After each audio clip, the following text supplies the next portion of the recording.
You're listening to the Spark Radio Network, Internet radio like you've never heard before. Innovation, creativity, and imagination are all said to begin with a spark. So fasten your seatbelt and take the ride of your life and listen for the spark. You are listening to KLRN Radio, where liberty and reason still reign. Hey, this is John Preston, Marine combat veteran and Pacific Records recording artist.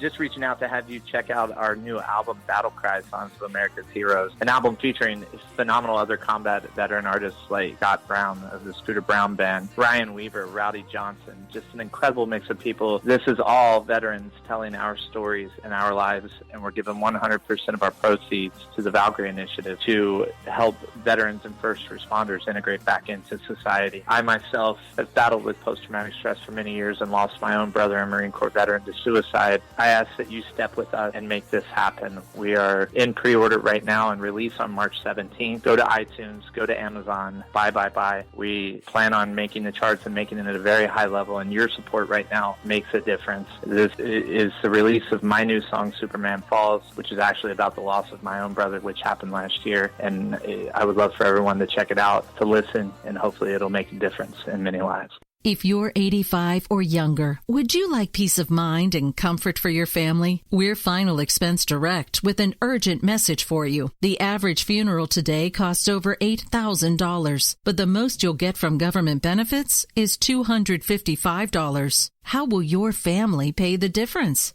We can help. Our senior plans start as low as just $1 a day and pay up to $30,000 for a funeral and other final expenses. Peace of mind is easy. There's no medical exam. You'll have lifetime coverage, and your plan can't be canceled as long as you pay your premiums. Call now for free information about our senior plans. Answer a few simple questions and receive approval right on the phone. Plus, call right now and we'll give you a discount prescription card for free. Call 800-553-8687. That's 800-553-8687. Again, 800-553-8687. 687.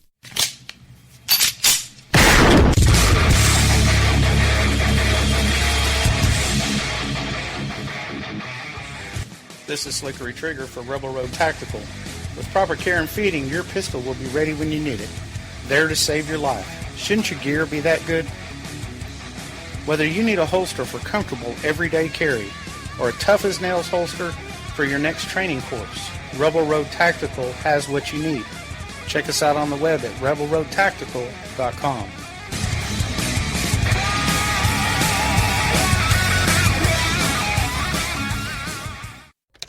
Sometimes riders feel lost, unsure why a passage may not be working. It takes another set of eyes to help us nurture our writing into full maturity. At Black Wolf Editorial Services, we strive to enable writers to develop and grow, offering manuscript critiques and line edits through a mentoring editorial style. We also offer assistance on generating a writer's bio for your websites. Black Wolf Editorial Services, nurturing your writing into maturity. For a full list of services, visit blackwolfeditorial.com.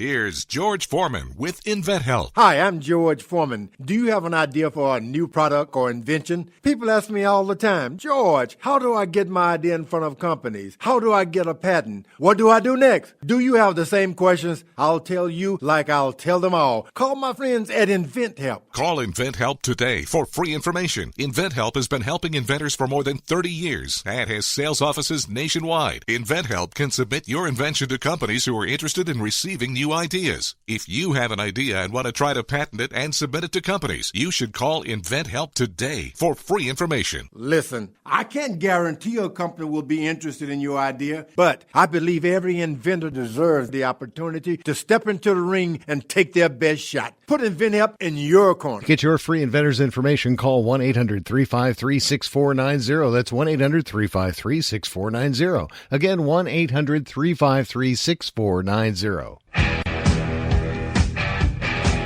KLRN Radio has advertising rates available. We have rates to fit almost any budget. Contact us at advertising@klrnradio.com.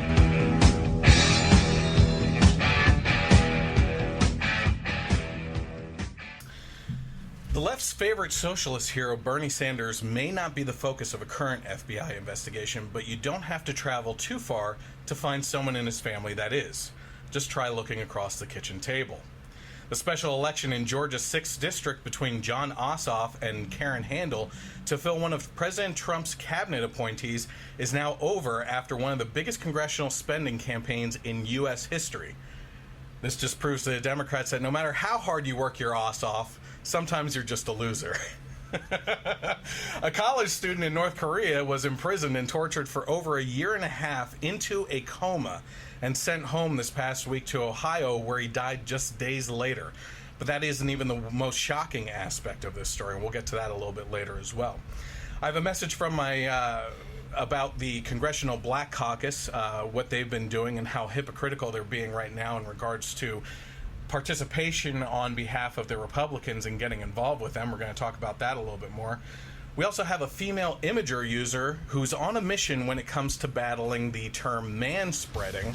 So I'm going to ask you for your help for her along in that mission. Planned Parenthood continues their losing streak since the president's election, and you won't believe where their latest loss took place. It actually even took me by surprise.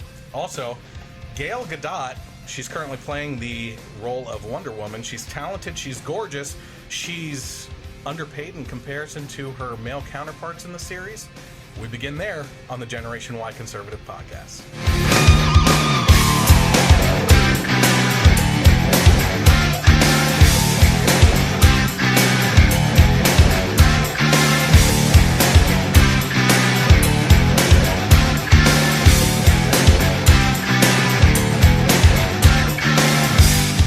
Welcome to the Generation Y Conservative Podcast, where the truth matters more than agenda.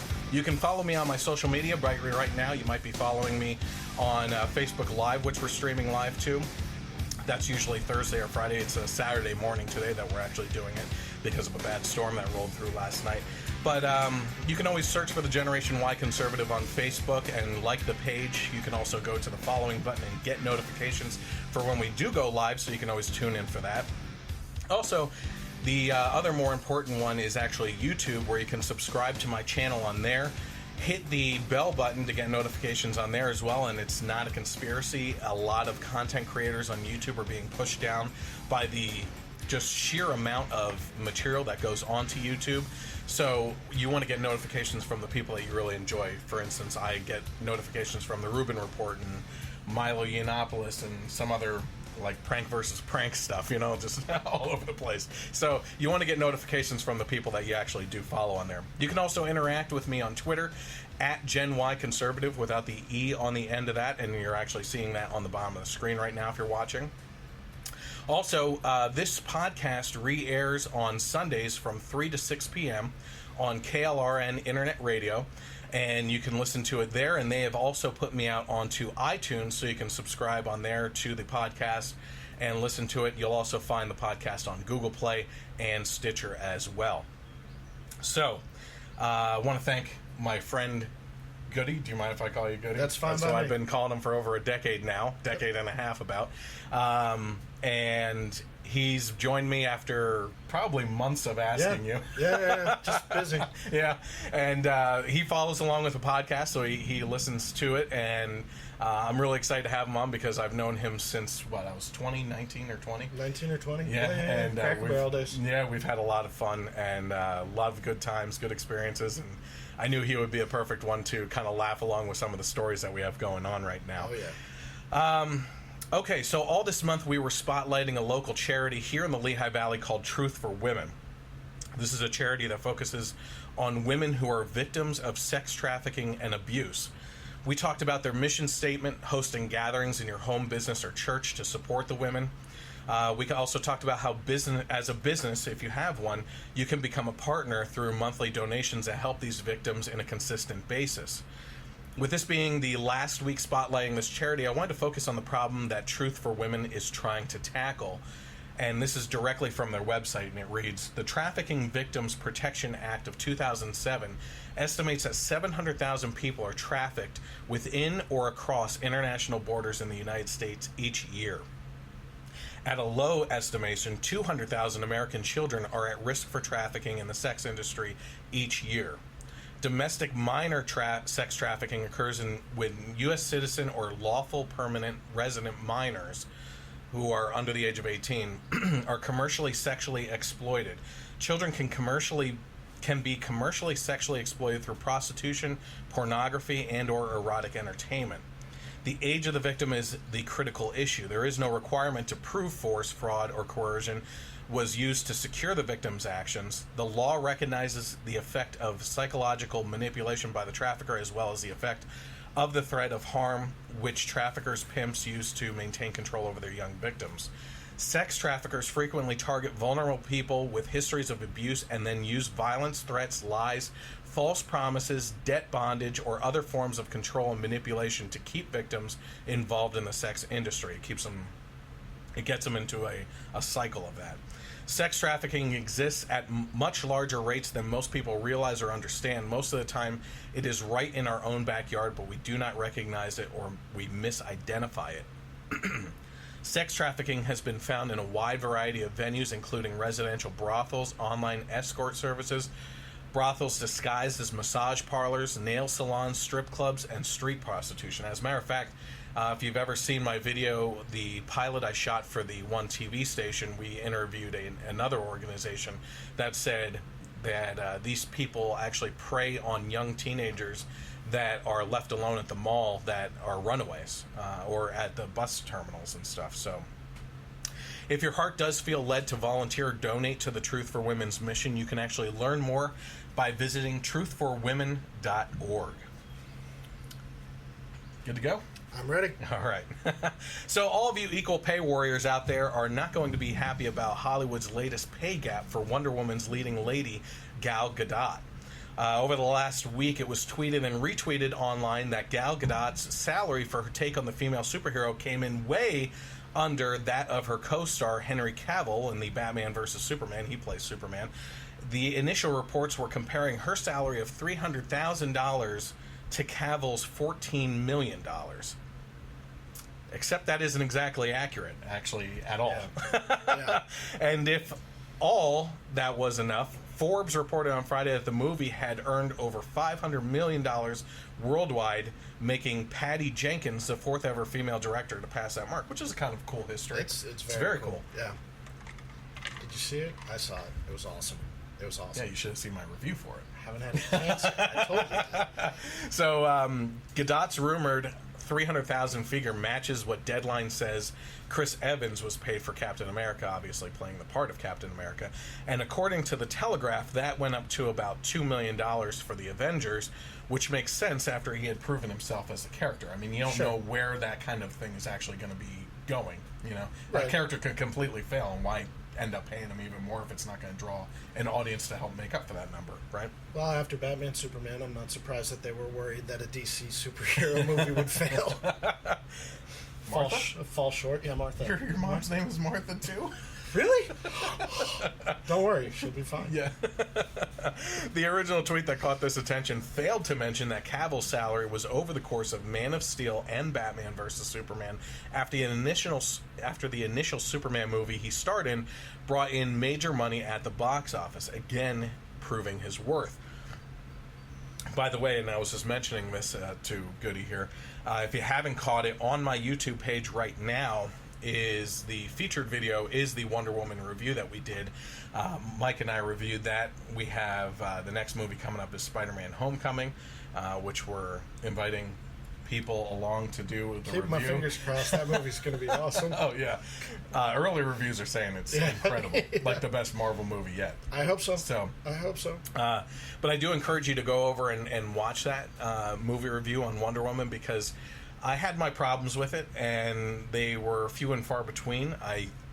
The action sequences were amazing, incredible. But I thought they were too few, far in between. You know, I mean, it was they could have drawn out more, and there was some feminist issues, but at the same time, I like the fact that it's a female superhero that little girls can look up to. Absolutely. Although I don't like the fact that they are, and I ain't mentioned this in the podcast, I don't like the fact that they're really pushing her as this first female superhero on screen, because you had Scarlett Johansson as Black Widow, who everybody's been asking for her to get her own movie. Right. You have, Xena back in the day. which was awesome. Buffy the Vampire Slayer on TV. I mean, come on. Yeah. You know?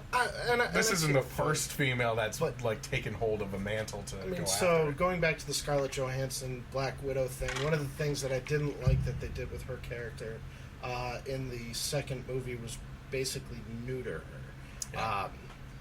You know, and she then compares herself. I'm trying to remember it because I didn't really like Age of Ultron. I'll say it.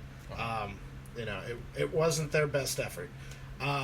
They basically tried to compare her to the Hulk, who is a giant green anger monster, because she had to have damaged goods. Yeah. Hysterectomy, which is, you know, just... I don't know how I can say it without proper four-letter words, but is what I find ridiculous. Yeah. I mean, I love Scarlett Johansson in that role. I thought she was awesome. I think she is one of the better superheroes of the Marvel Universe. Yeah. And I look forward to seeing her in a lot more. I was a little disappointed in Civil War that she didn't have a bigger fight scene with the Black Panther's bodyguard.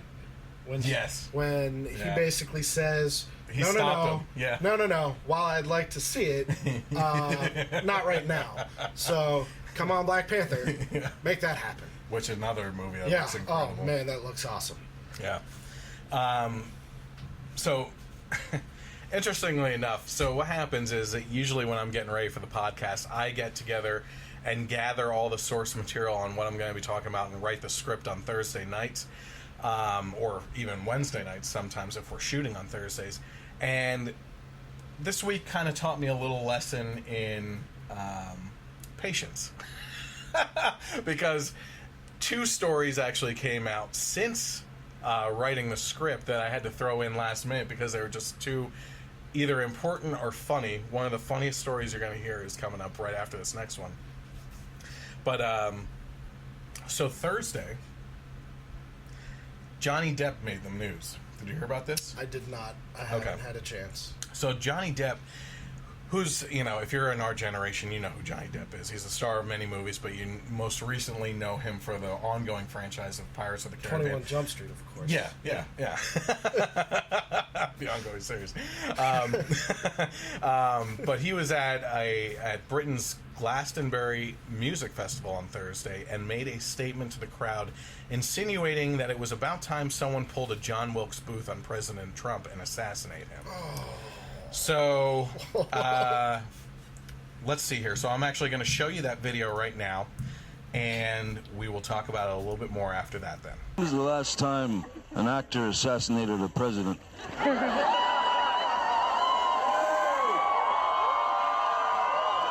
I want to clarify, I'm not an actor. I lie for a living. However, it's been a while. So that was Johnny Depp, and obviously the last actor that killed a president was John Wilkes Booth when he went up to the VIP section of the theater and shot Abraham Lincoln in the back of the head. So he was insinuating that. I take a couple things to task with what Depp is doing here.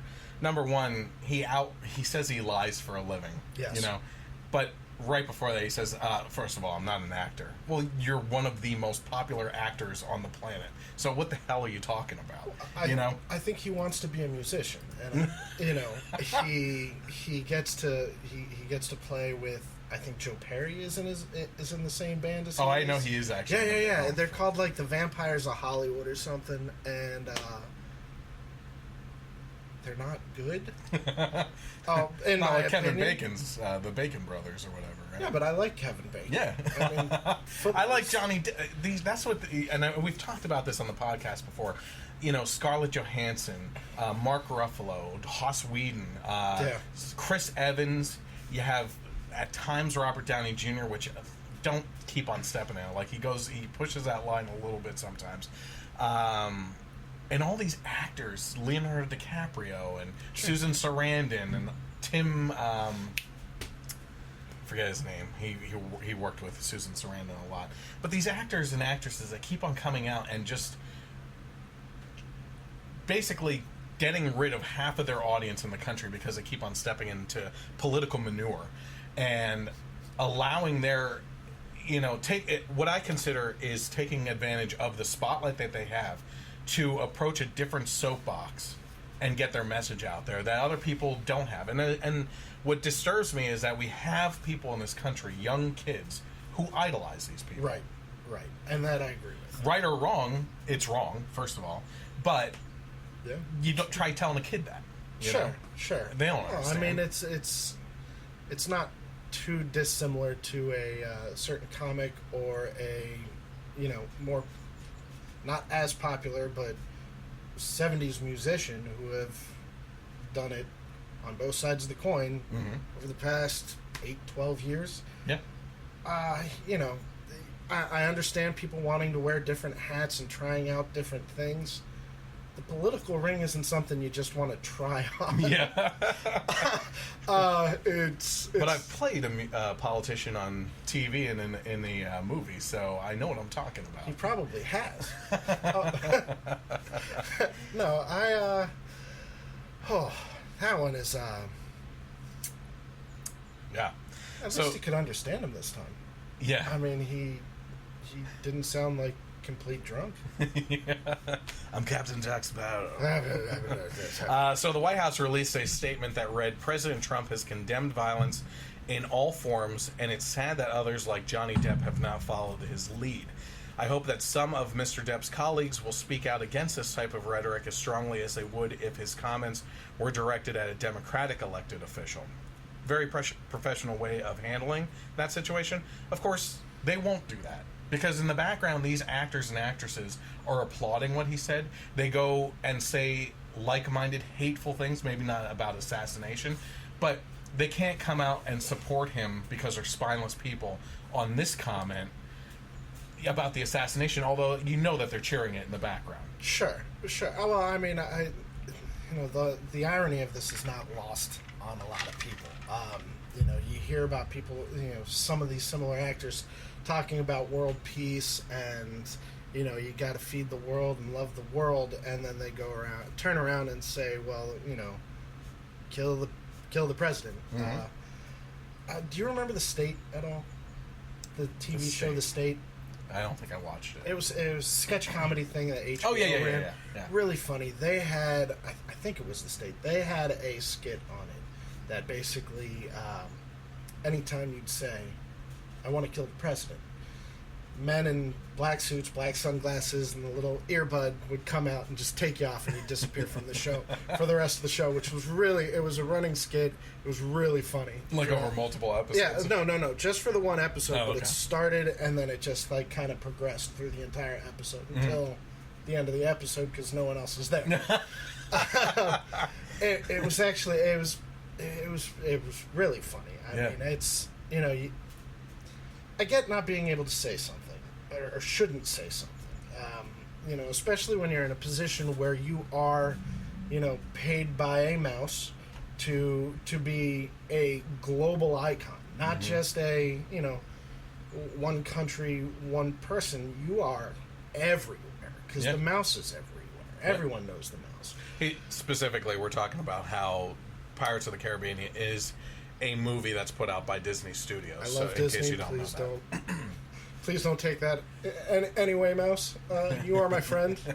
Got the shirt at your place. Thank you. No, but you get to a point where I think you grow to that kind of prominence where you feel that you are untouchable. Oh, yeah. In a sense. And you're right. I mean, I'm sure a bunch of his friends are saying exactly the same thing, spreading that wonderful message of hate, because, that going forward is always a good thing. They'll never come out and say, well, you shouldn't have done that, because, one, they're his friend. Two, they don't want to upset any of their fans, like you've said. Yep. Maybe a little backbone issue. It's kind of sad that people don't just come out and say, and when I say people, I'm not talking about you and me. I'm talking about someone on that same level of, visibility, I guess would be the right way of saying it. Come out and just say, you're an actor and a wannabe musician. Be an actor and a wannabe musician. Yep. Leave the politics to the politicians. Leave the news to the reporters. Just stop. I forget who the actor is that that said it recently. I think he was in a superhero movie or something like that. But he said he was asked about politics, and he said, "I don't want to talk about politics. I'm an actor. That's not my gig." And you know who it was? Mark Wahlberg. Yep. Ugh. Thank you, Mark Wahlberg. I'm a fan of Mark Wahlberg. Did you see the trailer for Daddy's Home 2? No, I haven't even seen the first one. Okay. They did a movie. He and Will Ferrell did a movie where it was like a buddy cop movie. I was not a fan. Was that yeah, I don't know. Before we get off message Tim Robbins, that was gonna kill me. Tim Robbins. Tim Robbins. He's the other extreme liberal actor. Yeah, absolutely. Yeah. Before we get off message, I just want to point out something specifically in regards to this, and I have to read this statement because it's just, I don't want to screw it up because it is important. So I just want to confirm something here. If you see the message that's coming from the left right now, it's that if you disagree with someone's opinion or way of doing something, you should protest them, riot wherever they go, violently act towards depictions of them, and possibly even condone violence or the assassination of them. Am I right? Just so I know for the next time a Democrat assumes control of the office of president. I'm sorry if I seem legitimately confused here as to what their point is, because for years now I have been told to use love and that I should be tolerant towards my enemies. I've also been told that despite my objections to Obama, he is my president, and that I should at least respect the office. So which is it? And can we clear that up now and make it a concrete plan so that we don't flip-flop around depending on who's in office? Does that sound good? It makes sense. I mean, let's be at least consistent. Don't use logic. Yeah, I mean, I always say the left doesn't have morals or principles because they don't base those. They don't have anything to base those on, and that's not a dig. Their value system is in helping people. Sure. Okay, so that's not really morals or principles. Morals and principles are rooted in things like You could do it from the Constitution. You could do it from the Bible. You could do it from whatever faith, but those are rooted into something. But having a set guideline on what guides you is something completely different, which would be, I just want to help people. I think that we should have equality. I guess you could loosely tie them to those things, but they're never consistent in these things. And that's why these things are always changing. And my best example of that is when Bill Clinton was getting Hummers in the Oval Office, right? Sure. Once the truth finally came out after multiple times of lying, he said, "Yeah, okay, I was cheating on Hillary," but you could see it in his face. He was literally just sitting there going, "But I never espoused the values of marriage." Right. You know, whoever said that I said that marriage is an act performed under God, that it's such a holy thing, a marriage is between a man and a woman and everything, like that's you pushing your morals and principles on me, you know what I mean? Sure. So they get caught with these things, and the reason why Republicans take such a hard fall is because I forget who the guy over in, I think it was Jersey, he was a congressman or something, but he was playing footsie under the bathroom stall, and it was like a homosexual thing. Yeah. Well, of course, Republicans can't take a fall because they espouse these morals and values that, you know, you shouldn't be doing this, you shouldn't be doing that based on religion or what have you. Well, then you're a huge hypocrite because you've already placed yourself on so many morals and value columns and pedestals that as soon as someone kicks that out from under you and shows you to be a hypocrite, that's that much more of a fall. Well, Democrats don't have that far to fall.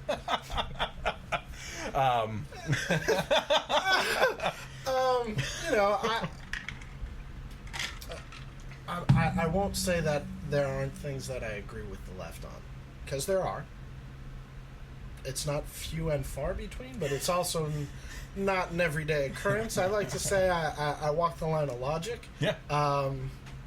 But I mean, yeah, you hear the religious conversation mostly coming from the right. Yep. Or I should say the pro-religious conversation coming from the right.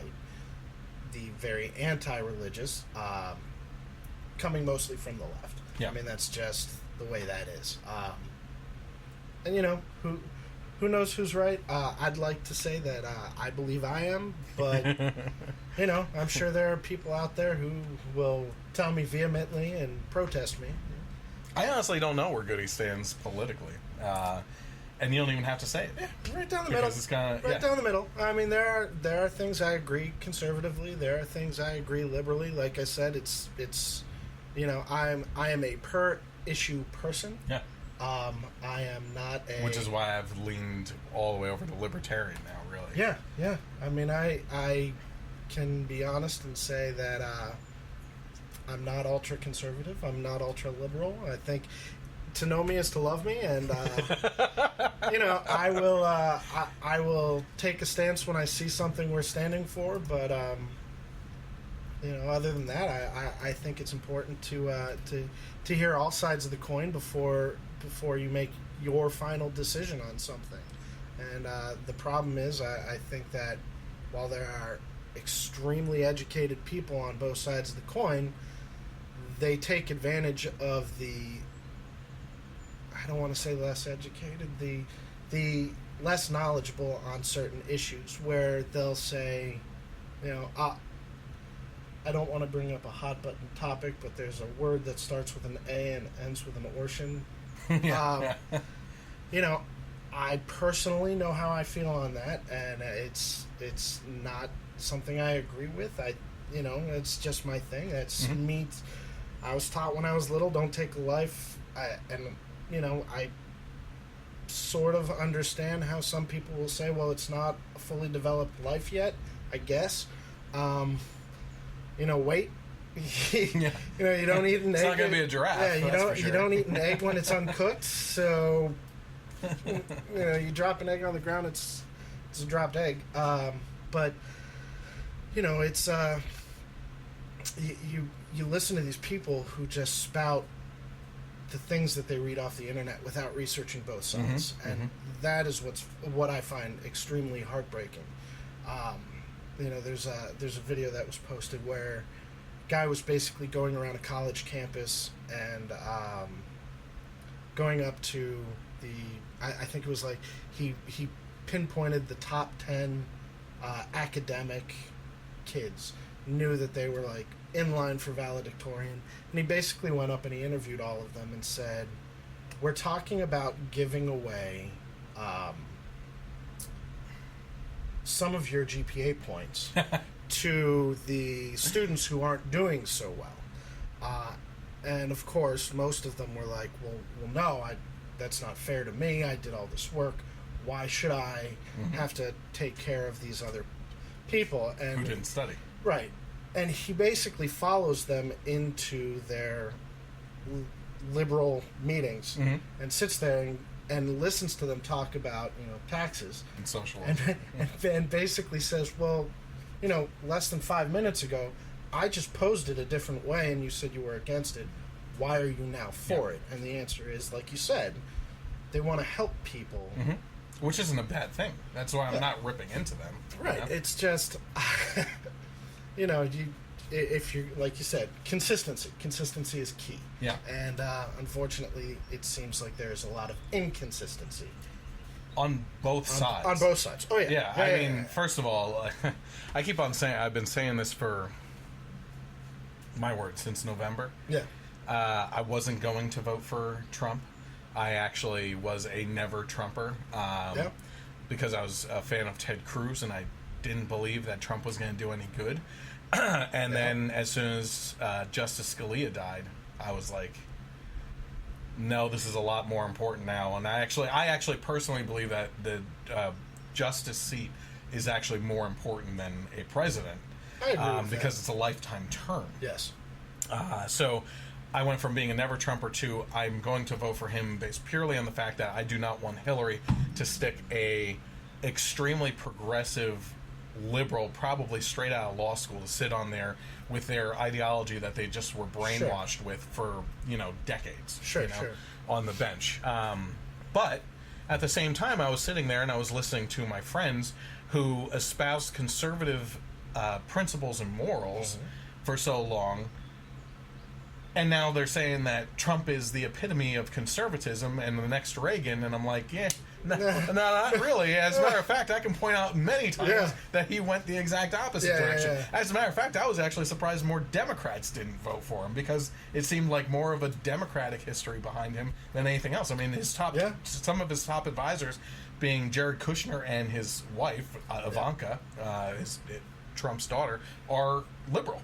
Yeah. They're liberal. So, now, that's not to say that Trump hasn't been doing good things. I believe that he has been making the right decisions, but the media has been twisting it into different things. As a matter of fact, one thing I just heard that makes so much sense and is a great point. This whole Russia thing fell apart for the media, but they're still pushing it. Sure, right? Of course they are. They were saying that he's under investigation for ties to Russia, and that Russia influenced the election, and that Russia was working directly with them. But conveniently, the left and Democrats want to leave out the fact that the DNC was working directly with Hillary Clinton to push out Bernie Sanders, who was obviously the more popular candidate in the primary election. Like, their own party was playing the exact type of interference politics that they're blaming with Russia and Trump, right? But on top of that, if you really... Here's the best part. This is the best point that was made recently that I heard. If you were to ask someone on the left, very vaguely, and I like to back away from the question. It's kind of like you were talking about with the campus, right? Sure. Would you want to do this? And then you pinpoint, okay, but your actions are different, right? Right. So the best way to approach this is not to go directly after your friends that are liberal that are saying this Russia stuff, but to back away from the situation and say, okay, listen, do you believe that it's wrong for countries to interfere in other countries' elections? Well, immediately, in their mind, the switch is on Russia, right? Yeah. So, yes, absolutely, we should not have gotten involved. Whoa, hold on. Rein it back in here. We're not. I just want to ask you questions about vaguely and generally. Okay, so you agree that they shouldn't be involved in other countries' elections. So how do you feel about when President Obama used taxpayer money to send the State Department over to Israel and run the candidate against Benjamin Netanyahu? Yeah. Oh, so now wait, but that's because it was going to affect the excuses just roll off the tongue, and it's because it's not something. Now, granted, I will say, Russia interfering with our election has happened before. Yes, it did happen. It's going to happen again. They are. That's the type of country that they are. But as my libertarian stance on foreign affairs has become increasingly get out of those situations. Yeah. Right? I believe that if you want to fix the border here and get us out of wars in other places, we should bring our troops home and station them along the border. Still employ them, still pay them, and take care of the border problem at the same time. Yeah. Actually, that's doing it all in one thing.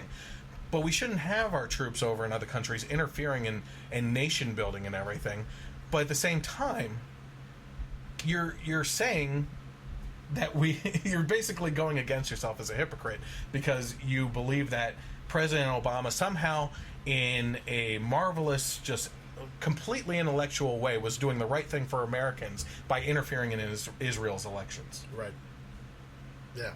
Well, I mean, you got to nod and just say okay sometimes. It's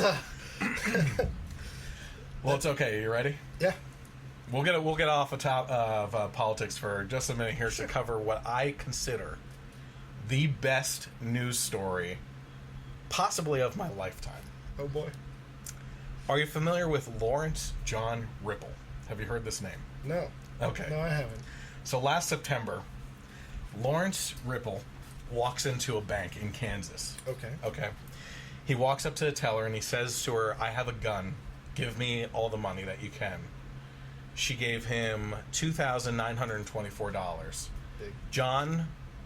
Lawrence John Ripple walked away from her, went either into the lobby or on the stairs of the bank and sat down and waited for the cops to arrive.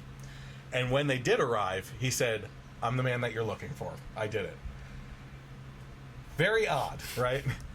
What they came to find out while writing down why he did it is that he's had such a bad relationship with his wife that he literally wrote a note that said, he wrote a note in front of his wife saying, "I would rather be in jail or in prison than be at home with you." Okay? So... Lunch John Wibble. Way to go, buddy. So, to make a great story even better, he declared... What is it called? He took a guilty plea in January, okay? Well, he was just sentenced this Tuesday, okay? And the judge has sentenced him to 6 months for robbing a bank of home confinement. That's awesome. So, this guy tries everything he can to get away from his wife and go to prison because he doesn't even want to spend time with her. And the judge decides that the best way to punish him is 6 months home confinement with her in the house. Oh, that sucks for you, buddy. Oh, man. Oh, the comment section, though, I of can this only news imagine. story was hilarious. Like, the one guy, I think the first comment was, he did what he had to do. Well, now, was he in jail the entire time waiting for this trial? Probably. Or was he under home arrest? I don't know. But it's just... Oh, that's... Whoever that judge is, I want to shake his or her hand because that may be the best thing I've ever I want to heard. know if it was a female judge. Because wouldn't that be even funnier? So funny. My. That is just... Is that not one of the best news stories ever? Yeah, that may be the best thing I've ever heard.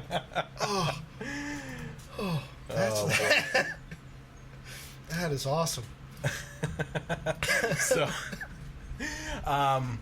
So for some time now, we have had a pretty serious male problem out there, specifically to males, according to the feminists. I'm sorry. Are you familiar with the term manspreading?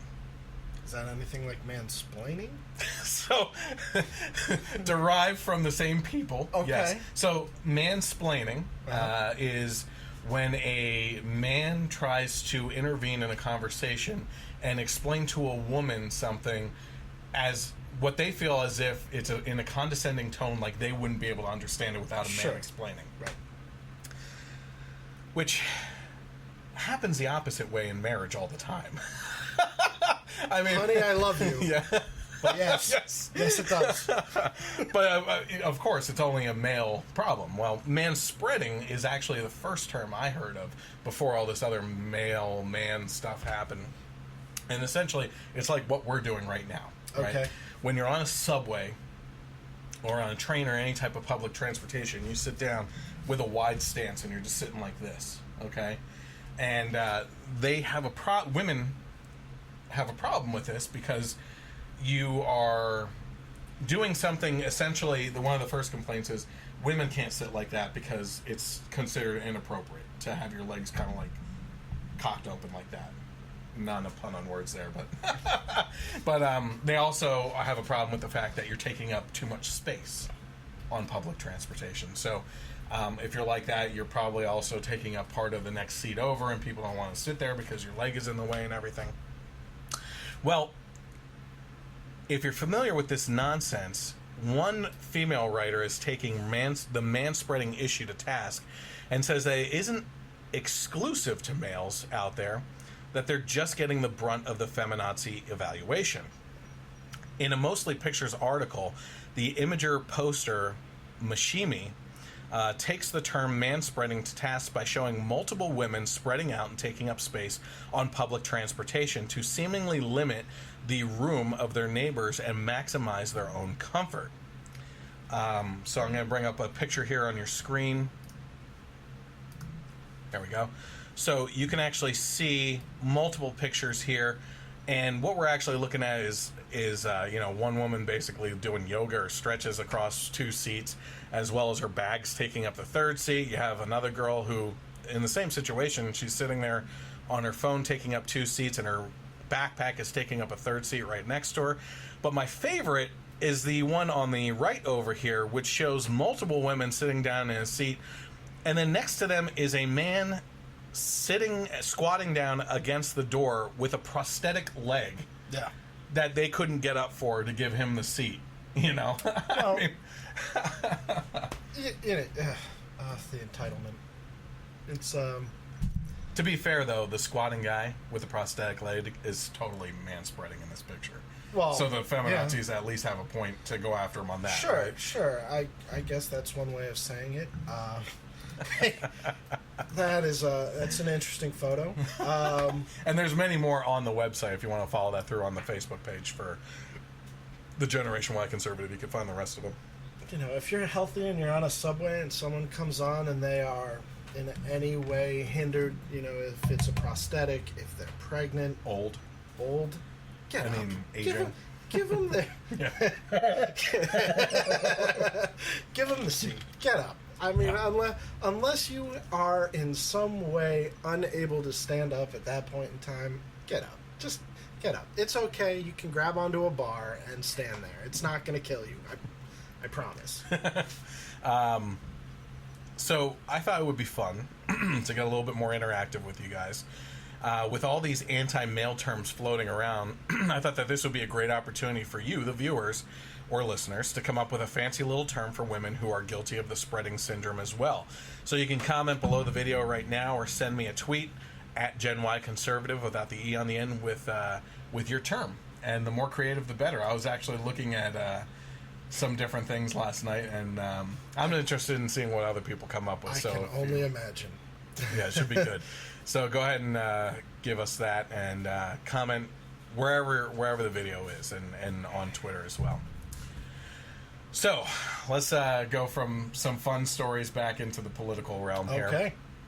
While we're on the social justice issue, basically, we may as well hit on one of the major topics that was floating around this week, and that's college student Otto Warmbier, is I believe how you say his name. He was finally sent back home to Ohio from North Korea after being beaten into a coma while imprisoned for over 1.5 years out of his 10-year sentence for trying to take a communist poster from the country. There you go. Yep. Great communism out there is, that's what you get. It's a good example. I want to go off topic for a second here. Let's go off topic for a second. I'm fine with it. While you were driving here, sure, I posted a video. Okay. That a friend posted, and I won't mention him because I wasn't trying to shame him in the way he thinks or anything. But I went to the original video and shared it on my Facebook Generation Y Conservative page, and it's from a socialism memes website or something like that where they're fans of socialism. Okay, and why not? It's a video from Sesame Street where Elmo has 2 cookies, and Cookie Monster is there, and he has no cookies, and he wants cookies, and Elmo sits there, and he's like, well, I could share my cookie, and then we both have cookies, and so he shares a cookie, and then all of a sudden they overlay this Russian communist flag, the hammer and sickle, and it says socialism. Right? That's awful. And I'm thinking to myself, this is exactly why we have such problems in this country with the youth that glorify through Bernie Sanders and stuff how great socialism is, right? Because if you see socialism as sharing, which is what this is, it's not socialism, this is sharing, right? Then you have a warped perspective based on what people like Bernie Sanders have been pushing on you and the media and these false situations of the way that a socialist state works, right? What you see in this video, and I'll include it on the final podcast on YouTube, then I would have saved it and brought it up for you on this one. What you're seeing is another word that starts with S. It's sharing, right? Now, had Elmo been sitting there with 2 cookies, and it wasn't Cookie Monster, his friend, and it was just some other random puppet, and Supreme Leader Big Bird came along and said, give him your cookie. That is socialism. Yes. That is the difference between someone having a charitable heart and wanting to share something, and the government telling you have to share. You have to. That they know better how to allocate your resources than you know how to allocate your resources. Right. And it blows my mind that people at all think that this video is a good example of socialism, as amateur as it is.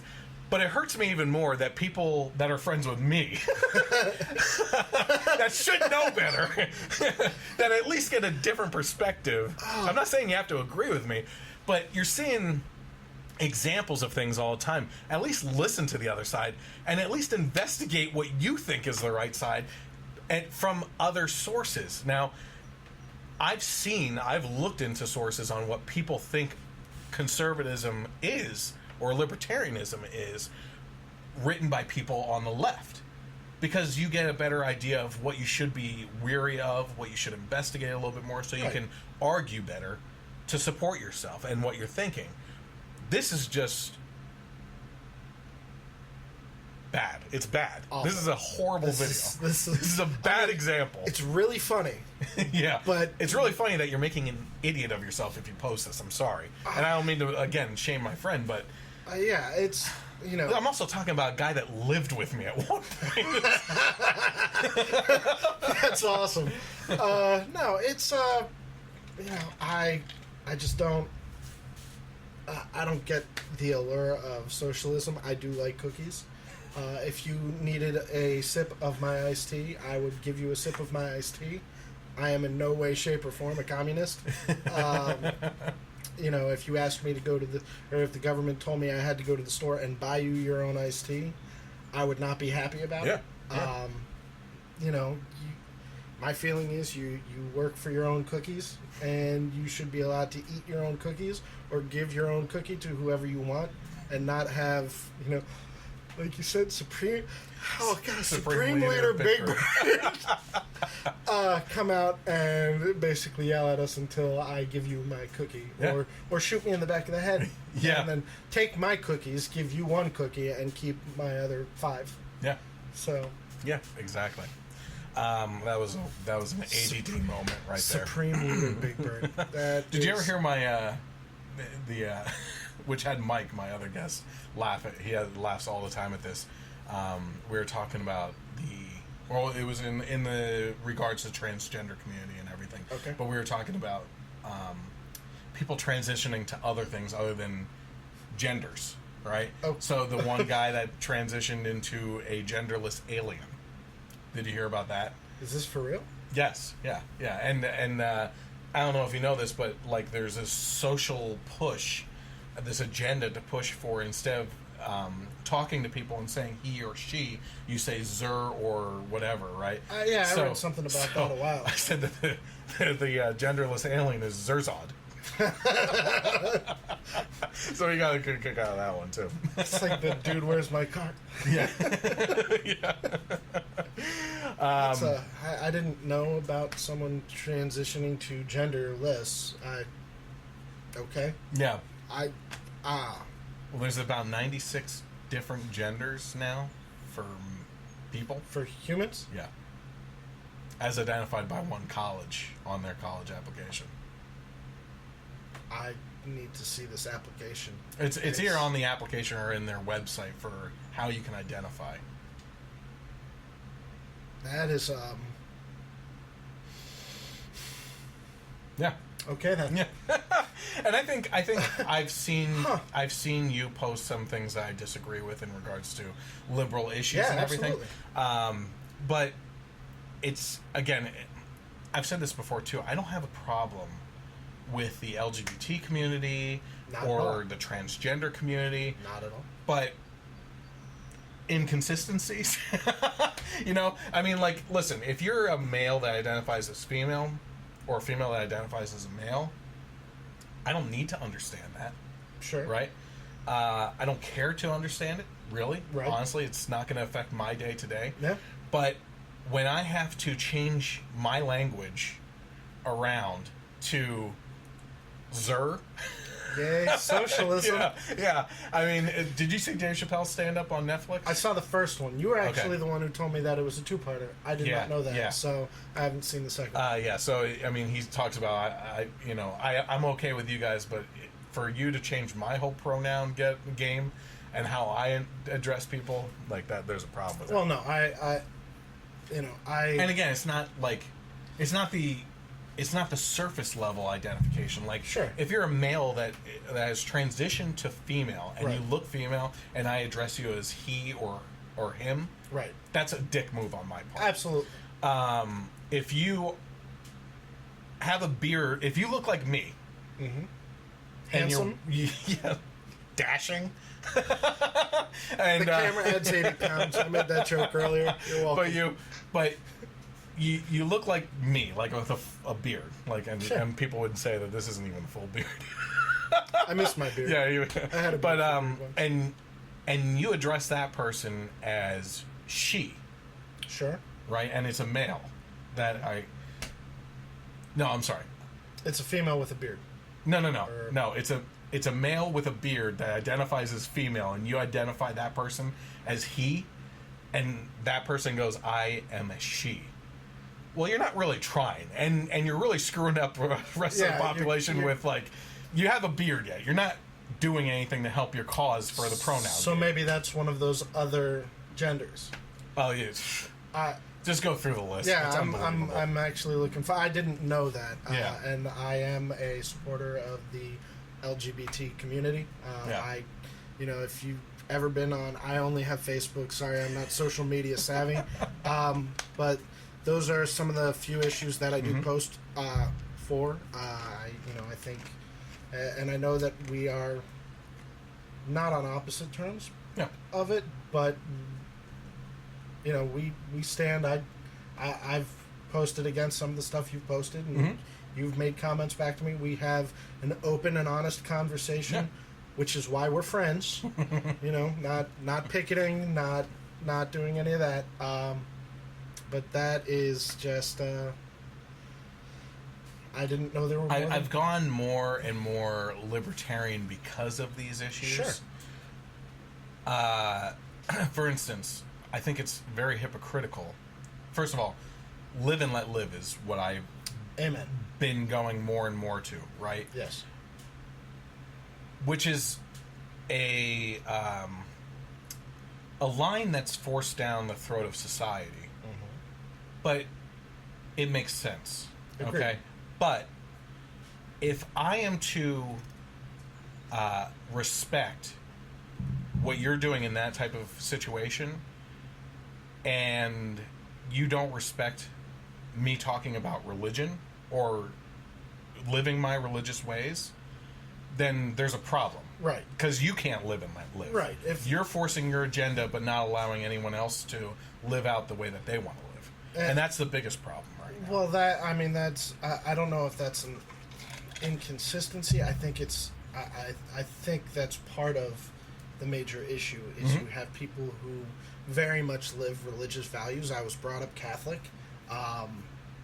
It's not something that I talk about with my family often and I don't know what their stance is because of the fact that I don't, I don't have these conversations with them specifically because it might be that we are on different sides of the fence.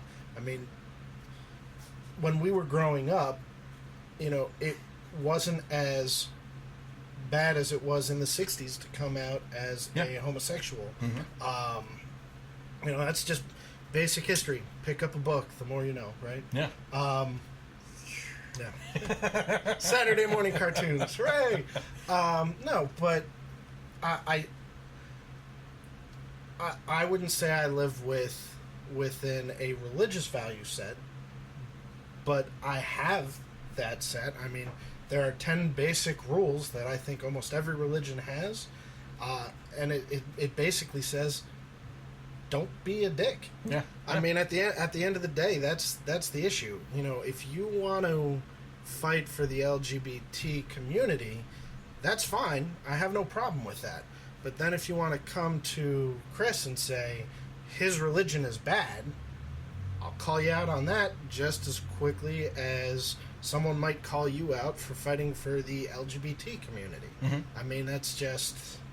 These protests have gotten out of hand, though. I love the what they... Yeah, I mean, I've said in the past that if the LGBT community is seriously being undermined in their constitutional liberties and their rights and everything, I will march with them.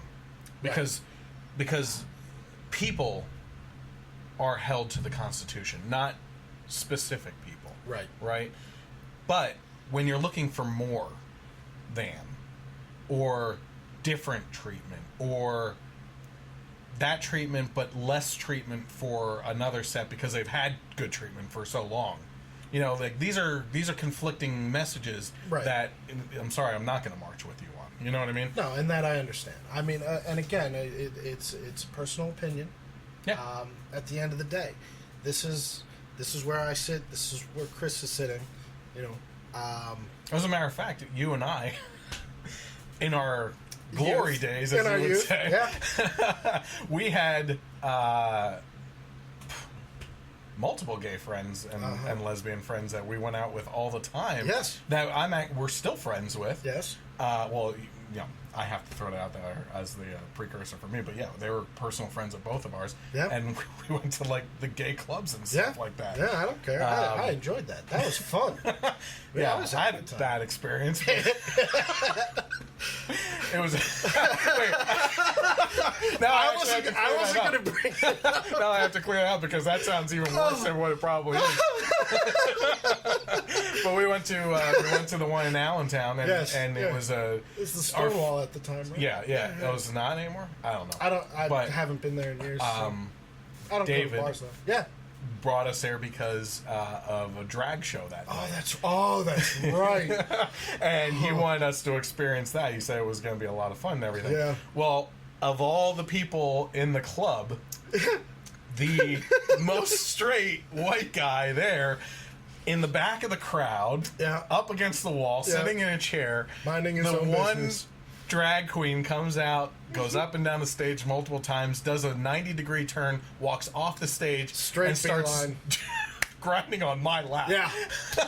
With the fake hair and glitter in her face. So. Oh, the look on your face was amazing. Oh, it was amazing. All right, we got way off topic again. This is what happens when you have two people with ADD. So we were talking about, and this isn't funny, so we need to come off that high for a minute. Sure. But while we were on the issue of the manspreading, we went to another social justice issue. This guy, Otto Wambier, he's a college student. He's in Ohio. He went back to Ohio after being imprisoned for a year and a half in North Korea and tortured, beaten into a coma. That's when they sent him back for stealing a communist poster, which led us to Supreme Leader Big Bird. Wasn't the poster in his hotel room? I've been trying. I think it was when he went to leave. They checked his stuff. Yeah. But so much for sharing. While this situation is bad. What may be worse is the reactions from the social justice warriors on the left and the magazine, specifically Affinity magazine, which has a lot of people shaking their heads. So Affinity magazine tweeted, "Watch whiteness work. He wasn't a kid or innocent. You can't go to another country and try to steal from them. Respect their laws." So this is, I think, after he died, right? Yeah. So what are you thinking? You went to a country and stole. You deserve to be beaten down and killed. I mean, like, that's like what they're basically saying. Over a poster. Yeah. Over a poster. It's kind of like the Singapore kid. Yeah. The gun, was it gum and vandalism? Yeah. He got caned? Yeah. That makes sense. The Huffington Post, on the other hand, ran a piece after Otto's sentencing that read, "My mother's callous reaction to Michael Fay's sentence is my reaction to another young white man who went to an Asian country and violated their laws, and learned that the shield his cis white male identity provides here in America is not Teflon abroad. I'm a black woman, though. The hopeless fear Warmbler is now experiencing is my daily reality, living in a country where white men like him are willfully oblivious to my suffering, even as they are complicit in maintaining the power structures which ensure their supremacy at my expense. He is now an outsider at the mercy of a government unfazed by his cries for help. I get it. So this was when he was still alive. This was written when he was still alive. But still, I said it's not even saying that her situation is completely off the mark. I get it. You know, as a black female, you've had issues of equality in this country. I get that, okay? But wrong time, wrong place, wrong comparison maybe for this situation. Everyone's struggle is different, but how do you expect compassion from others for your situation if you're unwilling to show some compassion yourself? Right, and I think that's big surprise. I'm actually pretty surprised that by the Huffington Post. Well, I don't read the Huffington Post. I'll be honest. Surprise. Sorry. No, this is. I mean, making the comparison. I understand. Am I going to say that I understand the black struggle? No, I don't. I mean, clearly, I don't. I know. I can read about it. I can talk to my friends. But at the end of the day, I'm never going to be able to fully wrap my head around it because I can't fully immerse myself in it. Something like this statement. This is I mean, alive or dead, she's basically, I don't understand the struggle, and I'll be honest. She's basically saying here that his white privilege has afforded him liberties here that aren't affording him those liberties abroad, and that he, because he's white, felt that he could get away with doing this. I don't think he was thinking that exact thought, but and that's the problem with this argument all the time. I think, you say he's not a kid. Well, he's a college student. Yeah. What college student is a fully matured adult? Should he have known better than to steal? Yeah. I already brought up the 10 rules. I mean, You don't want to do that. But if you're in a country that... And I was actually surprised to read that they allow any kind of tourism into North Korea. Yeah, it's very controlled. By that, and then on top of that, surprised that people want to go to North Korea. I mean, it's... If it wasn't under the current type of leadership and there wasn't this type of violence in the communist state of it, right, it would be a very fascinating place to visit, actually, because and I don't know if you know this, because I'm not assuming what you know and what you don't know, but when you visit as a tourist to North Korea, you have to be given a guide to bring you around North Korea that you're always with. You're not allowed to wander off and do your own thing. Sure. And the thing with that is there's a specific route and everything that you take, because all the storefronts are fake, right, and full, like, it's actually like it's the master pictures. Manipulation. Yeah, and behind that it's just turmoil for the citizens, and they're told that they have to act certain ways around tourists and everything. And there's massive hotels and structures that they've built that are amazing that don't have anything in them because completely empty, because they can't do anything without tourism. Right. I understand that there is actually some kind of documentary out there. Did you read about this? Did you hear about this? Yeah, Seth Rogen was in it, and no. I thought you were about to crack the joke before. No. I wouldn't crack the joke. No. What was the name of that one too? Oh gosh. It was Seth Rogen, James Franco, and the guy from Off the Boat, and it was.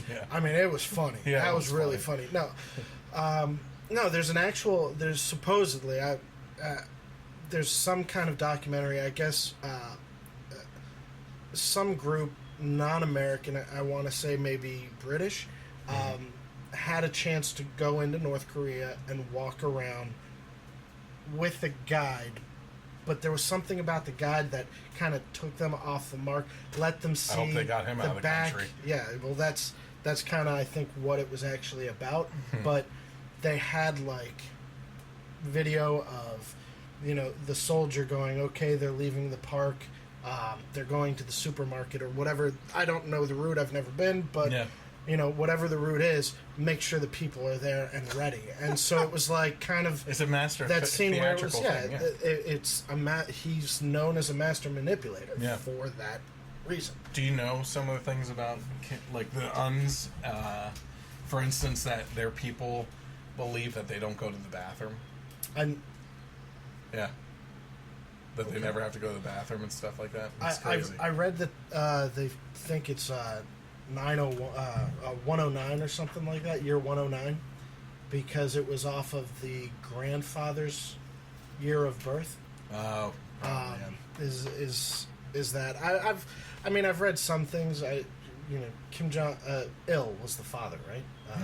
He scored a 23 in golf. They just lie like crazy about stuff. Pretty amazing. Yeah. Doesn't beat Hawkeye's 18. Yeah, well, yeah. You can't beat Hawkeye. Yeah. I mean, that guy's awesome. So, to go into this a little bit more, obviously, we just talked about the Huffington Post and what they wrote, but Warmbier is 22 years old, had been medically evacuated last week and was being treated at the University of Cincinnati Medical Center. Last Thursday, doctors said Warmbier had extensive loss of brain tissue and was in a state of unresponsive wakefulness, and he died just days later. This is a statement from the parents of him. Unfortunately, the awful, torturous mistreatment of our son received at the hands of North Korea ensured that no other outcome was possible beyond the sad one that we experienced today. President Trump actually tweeted about this or said something about this in a statement where he said, "There is nothing more tragic for a parent than to lose a child in the prime of life. Our thoughts and prayers are with Otto's family and friends and all who loved him." Now, this is pretty neat, and I threw this in here because I do believe that we need to cross the aisle as much as possible. Senator Benjamin Cardin of Maryland, a ranking Democrat on the Senate Foreign Relations Committee, said in a statement that Otto is dead because of Kim Jong-un's repressive, murderous regime, and that North Korea must be held accountable for their continued barbaric behavior. So I think there's bipartisan agreement, at least there, on the treatment of North Korea and how they approach things. Representatives Adam Schiff of California, a Democrat, and Joe Wilson, Republican of South Carolina, have jointly introduced the North Korea Travel Control Act in the House, which would require Americans who want to travel to North Korea to obtain a license. There would be no licenses for tourists, but the Senate has been more reluctant to introduce restrictions on Americans. So, I don't know how I feel about that, only because every time, my way of looking at the government is always, if they're doing something, it's hurting us. They always screw things up. Yeah. So, I understand in a lot of cases, something like this is very on the surface, this is to protect Americans. Obtain a license, probably, in regards to safety, we can vet you and send you over, but that's not freedom. You know what I mean? And so I don't really know how I feel about that, but that's the word that popped in my head as you were reading that last piece was registration.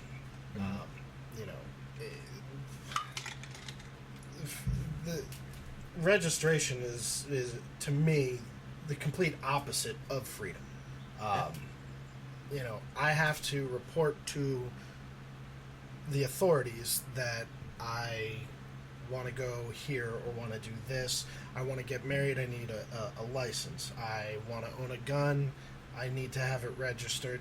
That one I'm somewhat okay with. There's some gray area there, but I'm not even going to touch that mountain. There are times where I can understand the necessity for registration, but like you said, anytime the government gets their hands on something, I feel like there's a ulterior motive. Oh yeah. And I can't imagine what their ulterior motive here is, but there's got to be one there. I mean, this story is absolutely horrifying. Yeah, it is. It's my heart goes out to the family. No parent should ever have to bury a child. they're going to be living with that nightmare the rest of their life. Yep. And that's awful. And just reading about this, it's been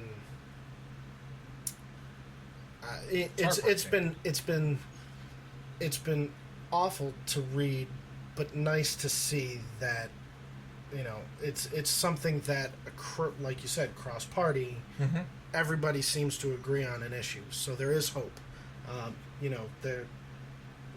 That we can all get along on some level. Yeah. So yeah, that's. I think one thing that isn't clear, I think, to Americans is that we really do take our freedoms for granted, and how we live here in this country, and we have people that glorify these other socialist countries and places that, why can't we be more like this place and treat people like this country? And it's coming from a lot of people that have never traveled outside the U.S. to see what those places are actually like. So, for instance, my one friend married a very nice person. I haven't met her yet, from Sweden, right? Okay. And Sweden is supposedly like this type of socialist paradise and everything, right? Sure. Well, the people there are like confined to 700 square foot apartments. Like, that's their living space, is the majority. And right now they're overrun with the refugee situations over there, and high statistics there and in Germany of rape that have shot up because of these things, So, like, yeah, I get it. You want these better living conditions to be under and everything, but you're not looking at the whole picture. You know what I mean? Yeah. When you look at the whole picture of America, it's like I say all the time. America has some bad things in the past. Oh, absolutely. Bad history, absolutely. Bad blood, right?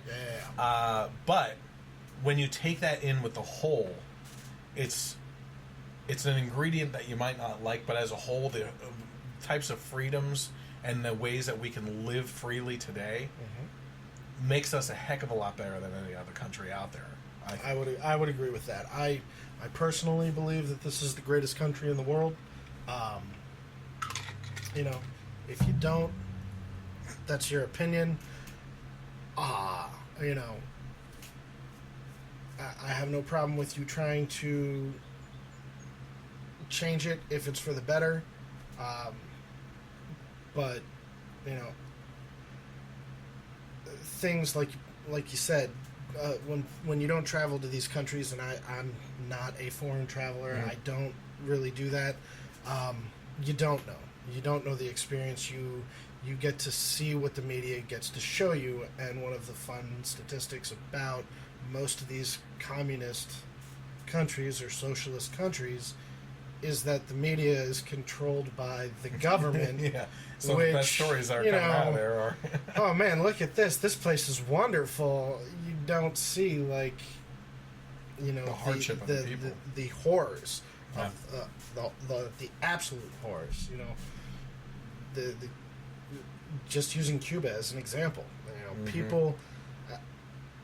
yes, he was a world leader in some sense. Fidel Castro, when he died, he was a great hero. Oh, that's like the people that wear the Che shirts all the time. This is a guy who, Che, knocked out a portion of the wall in his office to watch the executions take place in the yard below. Yeah. Like, that's his mentality. He killed thousands of innocent people. Yep. Because they disagreed with him. Yeah. Politically disagreed, or... And they make these Hollywood movies that glorify him as a hero, a rebel hero, and all this other stuff. And it's like, you have no idea what you're wearing on that shirt. Sure, and I know people who would look at us wearing the Star Wars shirts going... like Boba Fett. Boba Fett killed so many people as a bounty hunter. Well, no, I mean, if you think about it, Luke Skywalker, young farm boy, big bad government shows up, kills his aunt and uncle... and he runs away to join the rebellion. I've seen those memes. That's funny. Don't ruin Star Wars for me. It's not cool. Don't be a dick. That's golden rule. Yeah. Star Wars. So while we're on the topic of socialism, though, what is everybody's old favorite shriveled up socialist up to nowadays? Or more importantly, the question would be, what is his wife up to nowadays?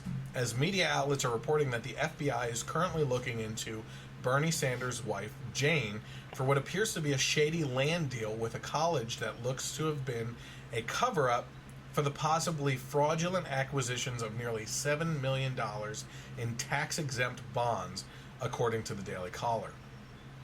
The Justice Department officials and the Federal Bureau of Investigation have investigated the university run by wife of Vermont Senator Bernie Sanders and may still be investigating it when Jane Sanders was the president of Burlington College. Now, it was an extremely ambitious expansion and fundraising effort spearheaded by Jane that ended up bankrupting the tiny, private, and now defunct school in Burlington, Vermont. It closed its doors suddenly and permanently last year in 2016.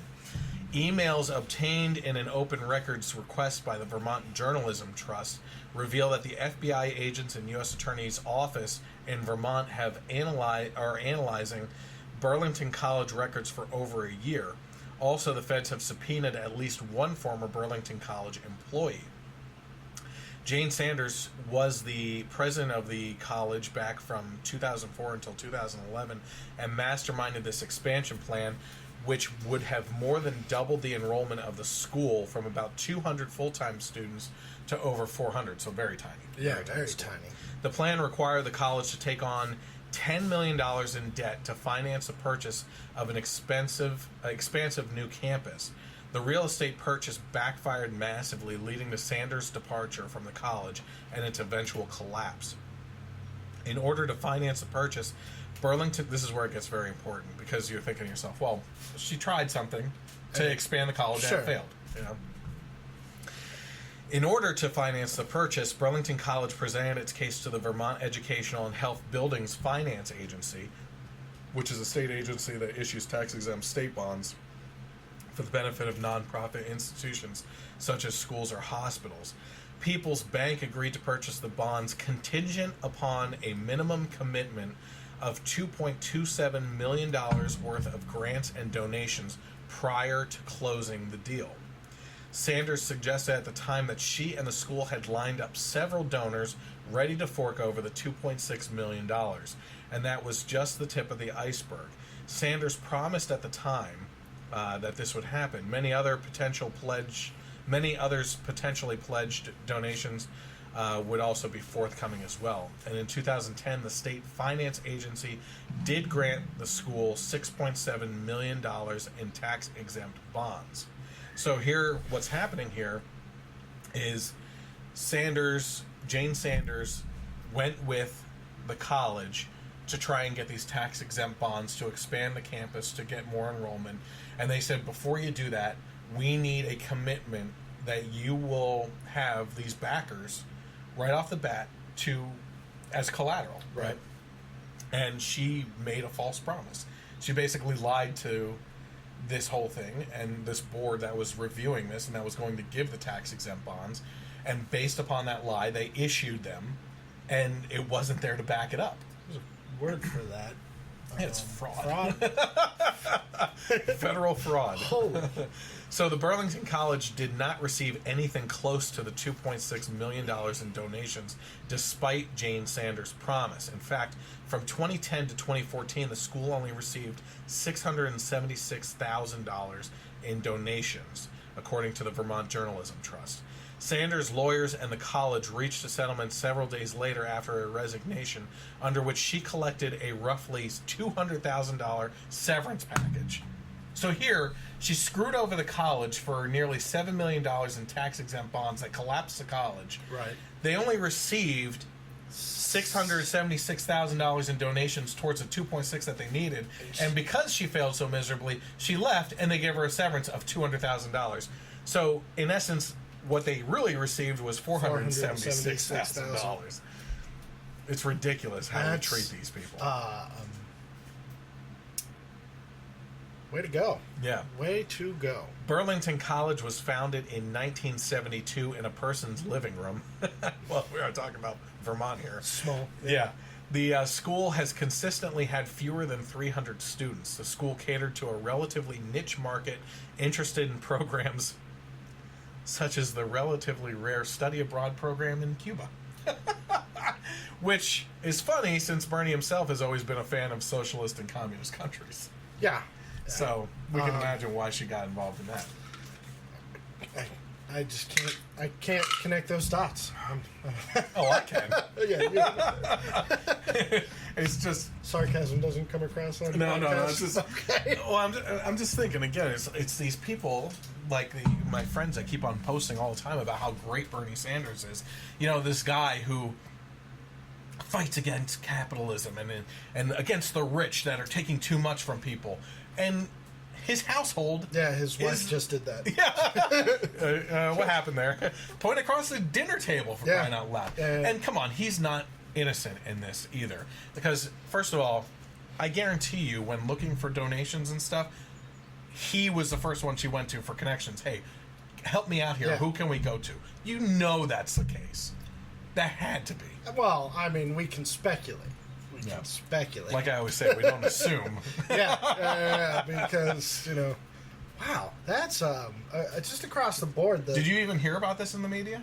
No, I did not. I'll be honest with you. Yep. This is the first time I'm hearing about it, and I don't normally like to make comments on something I haven't personally researched, but just based on the evidence that I've been given, she defrauded a company, a college, that then failed because of that. Fraud, federal fraud, state level fraud, and ruined the lives of many people. Yeah. Just the employees of the college, just the students who suddenly needed to apply because applying for college is really easy and inexpensive and. It's also very efficient. When we were in college, the applications were $50. I can't even imagine now. They have to be higher. Oh, yeah. Well, not only do they have to be higher, but, I mean, if they suddenly close their door and don't tell their students that this is happening until, a week before, these students are going to be scrambling, and most colleges aren't going to be accepting a late transfer student a week before a semester starts. The college closed down in last year. Right. I don't know when last year, but still, yeah, you're right. I mean, whether you're in your first or second year or wherever you are in the process, or even if you applied and you were accepted for 2016, and now, well, sorry, you can't come because we're not here. You know what I mean? A hero for the little guy. Yeah. Sarcasm. Sanders. That's a political ad right there. A hero for the little guys. Sanders.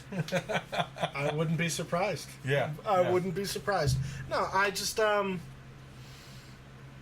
if he is the man he portrays, how is he not divorced at this point? How is that not?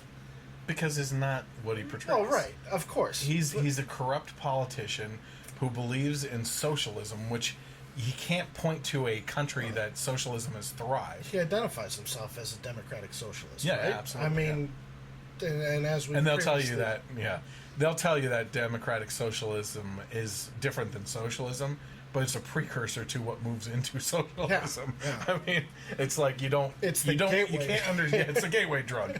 It's a gateway politics. Yeah. You don't understand things unless you study them. You know? Well, that's what the media relies on you to watch, listen, and regurgitate without looking into things. Right. Repeat. Don't research at all. Yeah. And I mean, this is one of those things that I'll go back and I'll read more on because this is. I'm sorry. Did you call her a moron? Yes. I mean, this information is new information to me, but because no one talks about this stuff. You can't, because then you ruin his image. Yeah. And I mean, I'll be honest with you, when he first came out, I really liked the guy, and then I started researching him, and I was like, he's a jerk. Okay, maybe not as much. Would I have voted for him over Hillary if I was a Democrat? Yeah. I wouldn't have thought twice about that. Yeah. I mean, he was definitely the better option. Even I agree with that. Yeah, but this is and I'm sure we all have skeletons in our closet, but this is or in Sanders' case, right in the Senate seat. Yeah. No, I mean, this is exactly the kind of stuff that he himself, safeguards against. Yeah. Which just, I love the irony of these stories. So yeah, I'm gonna read as much as I can on this. That's. You were talking about the difference between him being a better choice over Hillary and everything. Yes. And what I like about Bernie Sanders is that he's on the nose and very honest about where he stands on the issues, Whereas Clinton and many other politicians are very sneaky and change their minds to fit the audience in front of them. Right. Well, or until they get into office when they can change that, right? But Bernie Sanders is, I like socialism. Mm-hmm. I am a socialist. Yeah. Let's do socialism. At least he admits it. And that's exactly why I would have loved to have seen the race between him and Ted Cruz, who is a constitutionalist, who is, I am a constitutionalist. I believe in the Constitution. And you have these two clear set parameters that are battling each other in ideology that people can actually look at, know that both of them are being honest about their positions, and then decide based on those things instead of having to. Is that person lying to me? Is that how they really feel? I want an honest debate on these types of issues. That absolutely would have been an interesting race instead. Well, did you see the healthcare debate between the two of them? No, I'll have to go back and watch that was last year. It was amazing. I can imagine. Amazing. I can imagine. I mean, a hard, fast stance is great. I mean, being able to identify, Sanders, socialist. Cruz, constitutionalist. Either way, good for you.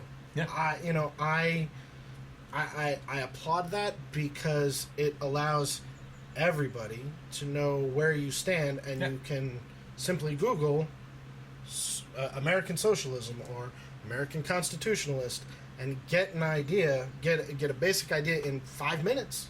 I mean, it's all about doing your own research, but it would have made things clearer for the populace.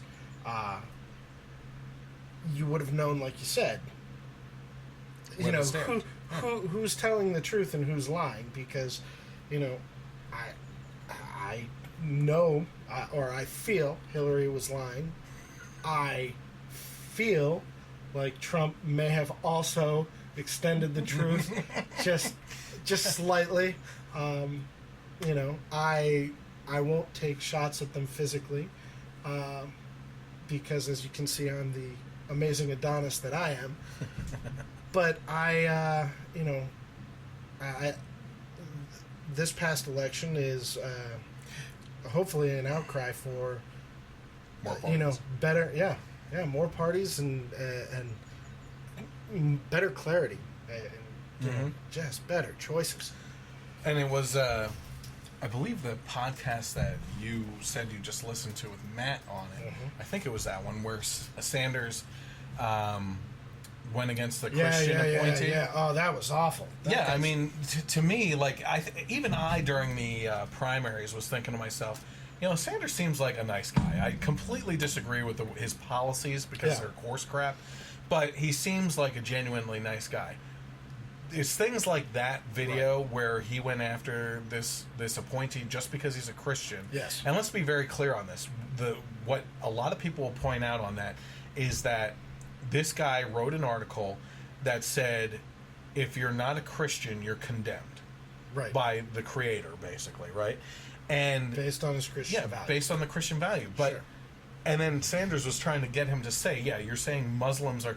Like, the people I know that posted this turned this into an anti-Muslim thing. Right. The Muslim statement was only brought up by Sanders. And then on top of that, all faiths basically say if you don't believe in that faith, you're condemned. Yeah. I mean, all faiths say that. Yeah. So the people that Sanders was trying to defend in this case and turn into a Muslim issue are much worse on their feelings on that. Yeah. As a matter of fact, not only are you condemned, you should be killed. Well, by the Islamists, which is the difference. It's a You don't have to tiptoe. There's no edge. No. There's okay, cool. Extremists do what extremists do, which is fight for their cause in any way, shape, or form. But I mean, and I understand that most books, most religious books, I haven't read them all, indicate at some point that things, if you don't believe this, you are going to, in my case again, raised Catholic, heaven and hell. Mm-hmm. If you don't believe in this, you're going to hell. Yeah. I mean, that's the way I was brought up. If you are an all-around bad person, if you are a dick, like I've said before, chances are you're not going to have a good afterlife. Then you see, these attacks that are happening, not based on where people are claiming they're not based on religion. If you want to say that, but then you have these very militant religious groups coming out and taking credit for it. I mean, 1 + 1 is 2, mm-hmm. right? Watching this video. Well, actually, my first experience was listening to it on your podcast. The Sanders. That he had brought up the Muslim. So I went back and I read through it, and I read the article that the guy wrote. And I mean, do I agree that if you don't believe in Catholicism that you are burning in hell? No. Do I believe that if you don't believe in religion you are burning in hell? Personally, no. That's my belief. Mm-hmm. You can be a good person without practicing religion, but you need to have some kind of moral guideline. If you decide to go into a mall or a concert or do, just portray something awful, chances are you're not getting your 72 virgins. You're not getting that heaven. You're not moving on to nirvana. You're not going on to the next level. You're a POS. Not leveling up. Yeah. The next level, you said. Our gamer minds, that's why I went. Yeah, well, the first 18 What I think a lot of people misunderstand, too, is when you talk about religion and you bring up the Islamic religion, mm-hmm.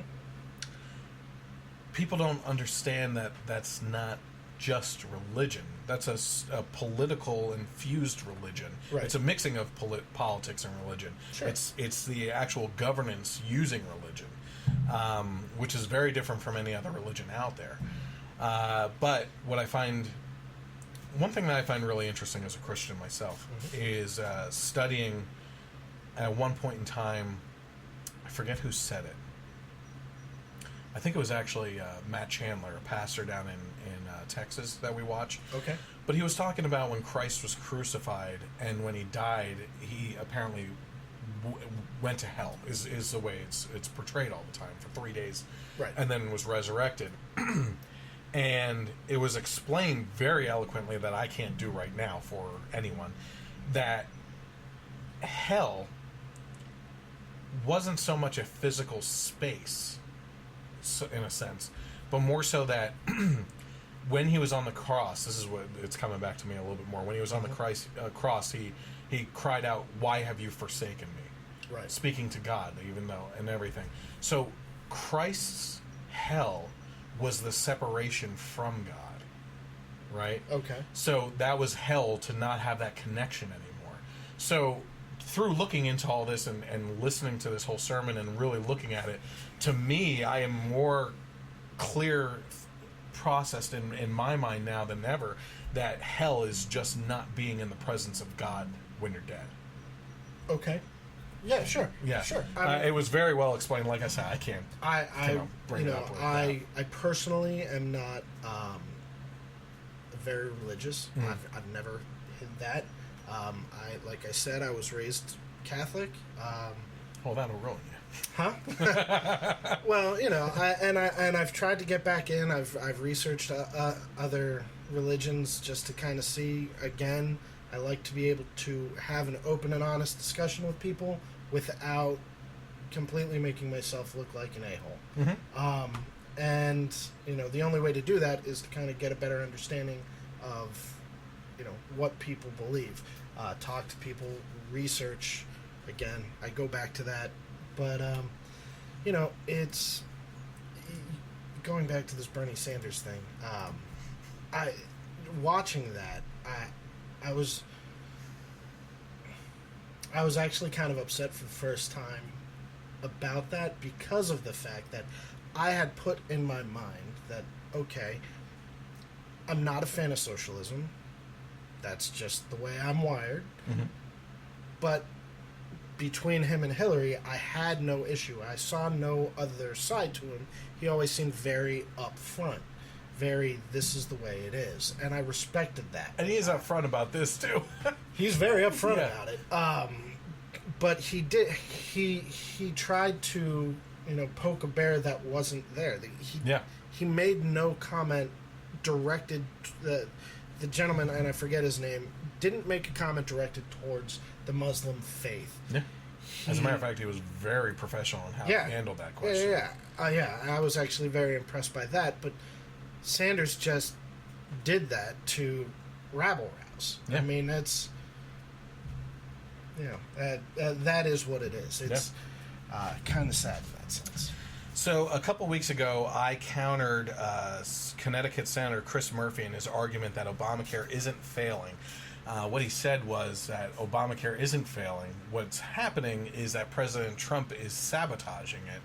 And I went on my own little rant about why Obamacare was actually designed to fail, and talked about why progressive policies are always a foundation for something more, and that the Obamacare Act, Affordable Health Care Act, was actually designed to not only fail, but lead into a universal health care system. Once it failed, that we would be too deep, that you would be crying out for the government to help you out. I still stick to that, even though I had one person debating me not very well, I thought, on YouTube. I mean, wasn't the and I forget his name, the guy who Jonathan wrote it. Gruber. Yeah, didn't he come out? I feel like I read I read an article that or video something. In there. Yeah, that he actually, he came out and said the plan is for this to fail. Well, he said the ultimate plan is a single-payer system. Yeah. So, I mean... But Murphy's actually back in the spotlight again this week, as he seems to want to showcase just how hypocritical Democrats can be in the bill process. So let's take a look at what Senator Chris Murphy had to say just recently in regards to the new Republican replacement and repeal. Why are my constituents not allowed to see the details of what's about to happen to their lives? Why are only a select group of Americans able to have a voice inside that room? Why are the people of Connecticut going to get like 3 minutes to look at this bill once it hits the Senate floor? My constituents are Americans just like the constituents in Republican states are Americans. They deserve to know what's about to happen to them. You're breaking the Senate.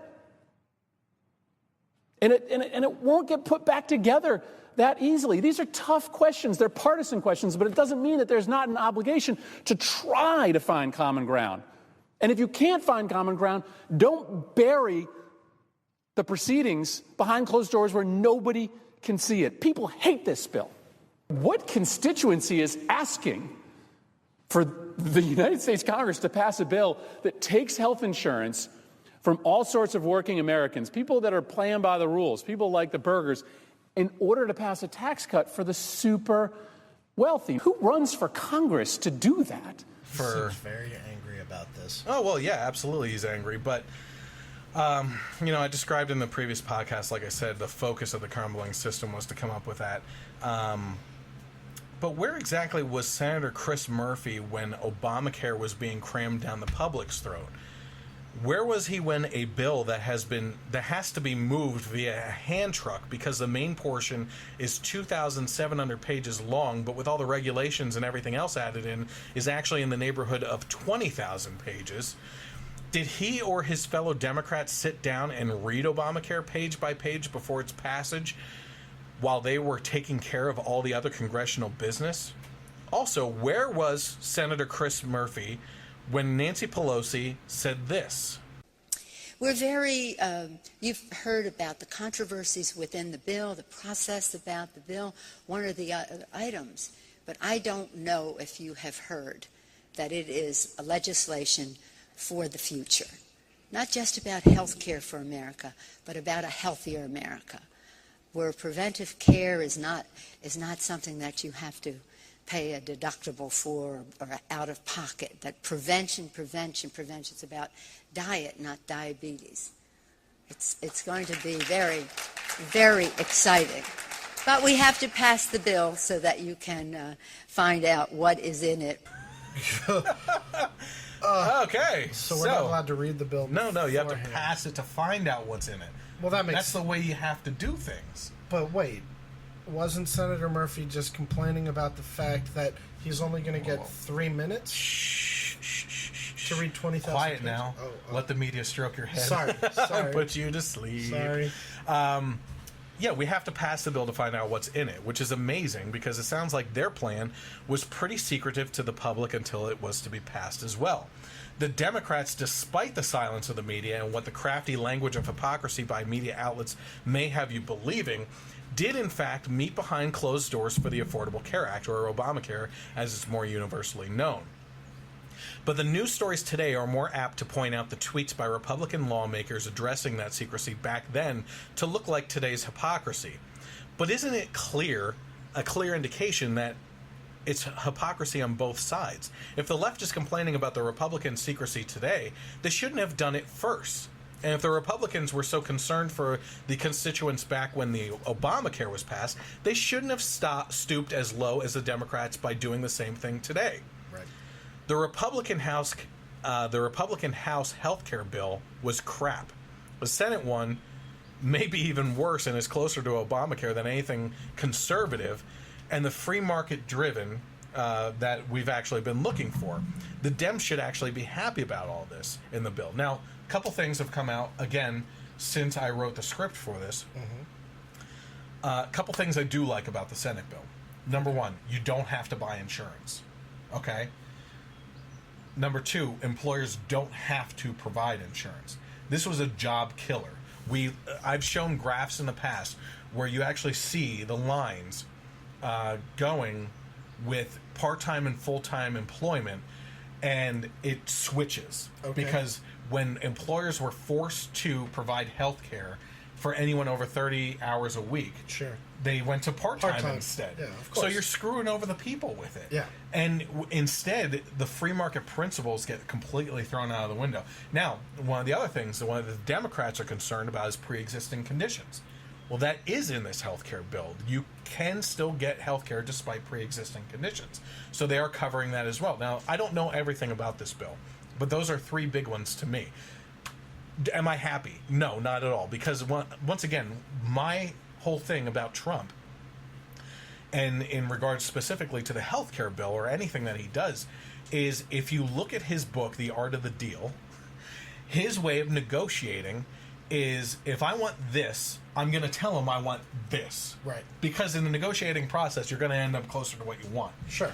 And instead of asking for this to get this, they asked for this, and they're getting this. You know, I mean, it's just crap is what it is, because the Republican healthcare plan should have included open borders for open competition between insurance companies across the country to lower the premiums and deductibles even more. Yeah. You should be able to carry your plan wherever you go. You should have health savings accounts and portability with that. We should have tort reform to rein in the costs of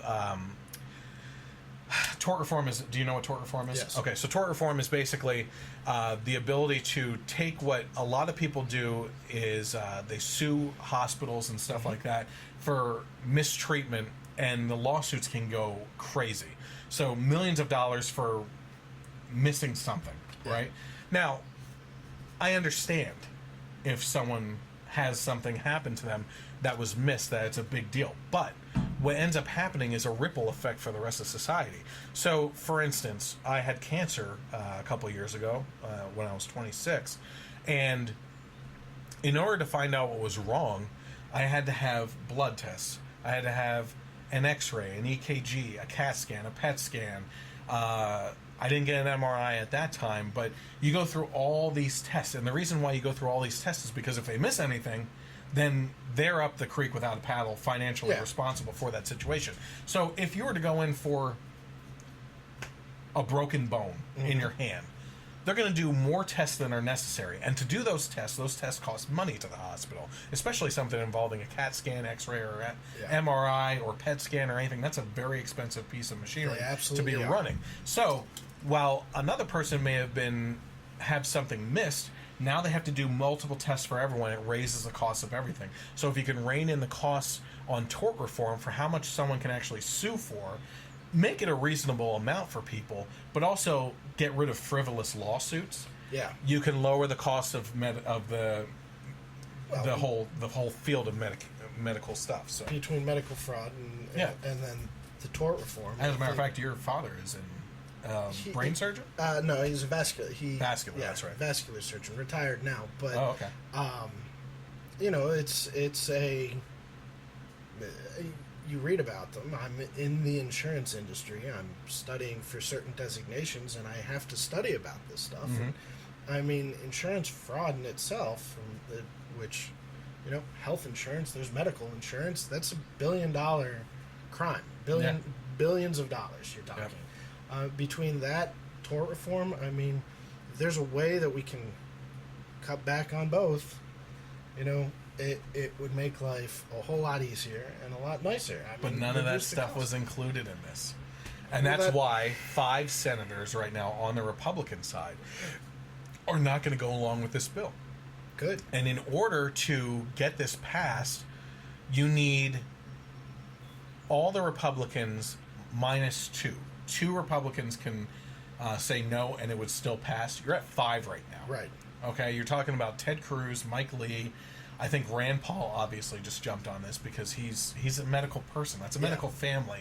They know what they're talking about. Plus, he's a constitutionalist, libertarian. Yeah. Like, he knows his stuff. Sure.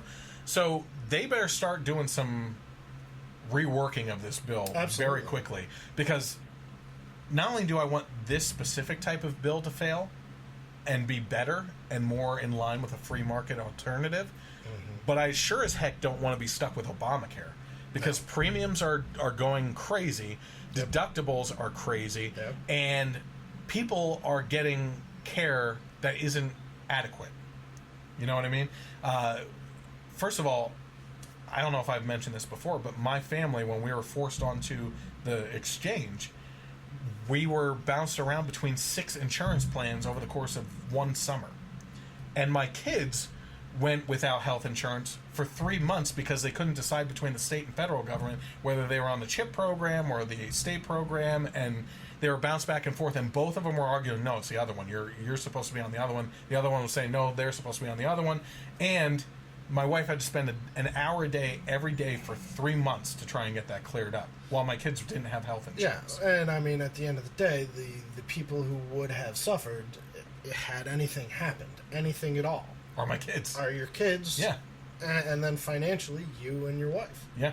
I mean, that's, way to go, governments. Yeah. Obamacare is horrible. Yeah. It's absolutely horrendous. Yeah. I mean, personally, I don't have a lot of experience with it because the company I work for supplies health insurance. However, I will say that once it became available, I noticed a steep increase in the cost that I have to pay for, and a quite interesting jump in my deductible. It used to be a couple hundred, now it's a few thousand. Well, you're Elmo, you're sharing your cookies. Well, yeah, and I'm not the kind of guy who shares cookies. So, while we're on the topic of hypocrisy, we may as well point out that while the left has their undies in a bunch over the Republicans not allowing them to get involved in the new healthcare bill, they are actually turning down opportunities behind the scenes to meet with Republicans like the president himself to discuss issues. Case in point, the Congressional Black Caucus. Now, the Congressional Black Caucus officially declined an invitation from President Trump to meet with them. White House aide Omarosa sent the invite to the CBC, which is the Congressional Black Caucus, to follow up on their prior meeting with the president in March. However, according to the Politico, the CBC was expected to decline the invitation since they don't think that Trump was advancing their agenda, and I underscore it, their agenda, and they didn't want to be perceived as supporting the president by meeting with him. The decline became official on Wednesday in the CBC when the CBC chair, Representative Cedric Richmond of Louisiana, who's a Democrat, obviously, letter to the president, which read, "While we agreed to explore future possible discussions when we first met, it has become abundantly clear that a conversation with the entire CBC would not be entirely productive, given the actions taken by your administration since our first meeting. While you can solicit the engagement of individual members of our caucus, the CBC as a caucus declines your invitation to meet at this time. The CBC and the millions of people we represent have a lot to lose under your administration. I fail to see how a social gathering would benefit the policies we advocate for. The CBC will always be willing to engage in discussion and debate about policies and programs that will make America a more perfect union for all." So here we're talking about the Republican Health Care Act, that they're pissed off that they can't be a part of that discussion. And here they're being invited to be a part of the discussion. But they don't want to be. And they say, literally, I quote, "I fail to see how a social gathering would benefit the policies we advocate for."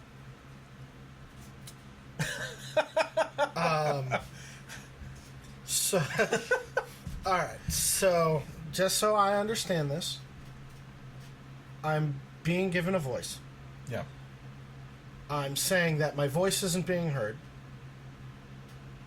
I'm being given the opportunity to use my voice, and I'm declining to use because they're not voice. giving you your voice.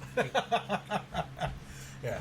So my guest Matt that was on 2 weeks ago, as we mentioned, who the hell cares? What does the Congressional Black Caucus actually even represent besides a portion of like-minded liberal individuals from the Democrat Party that happen to have a different skin tone? There is absolutely no diversity in thought, and as a matter of fact, you will never hear of them allowing any black conservative voices. So what's the point, really? If a group is created to address diversity isn't even able to function with a diversity in thought, isn't that a failure?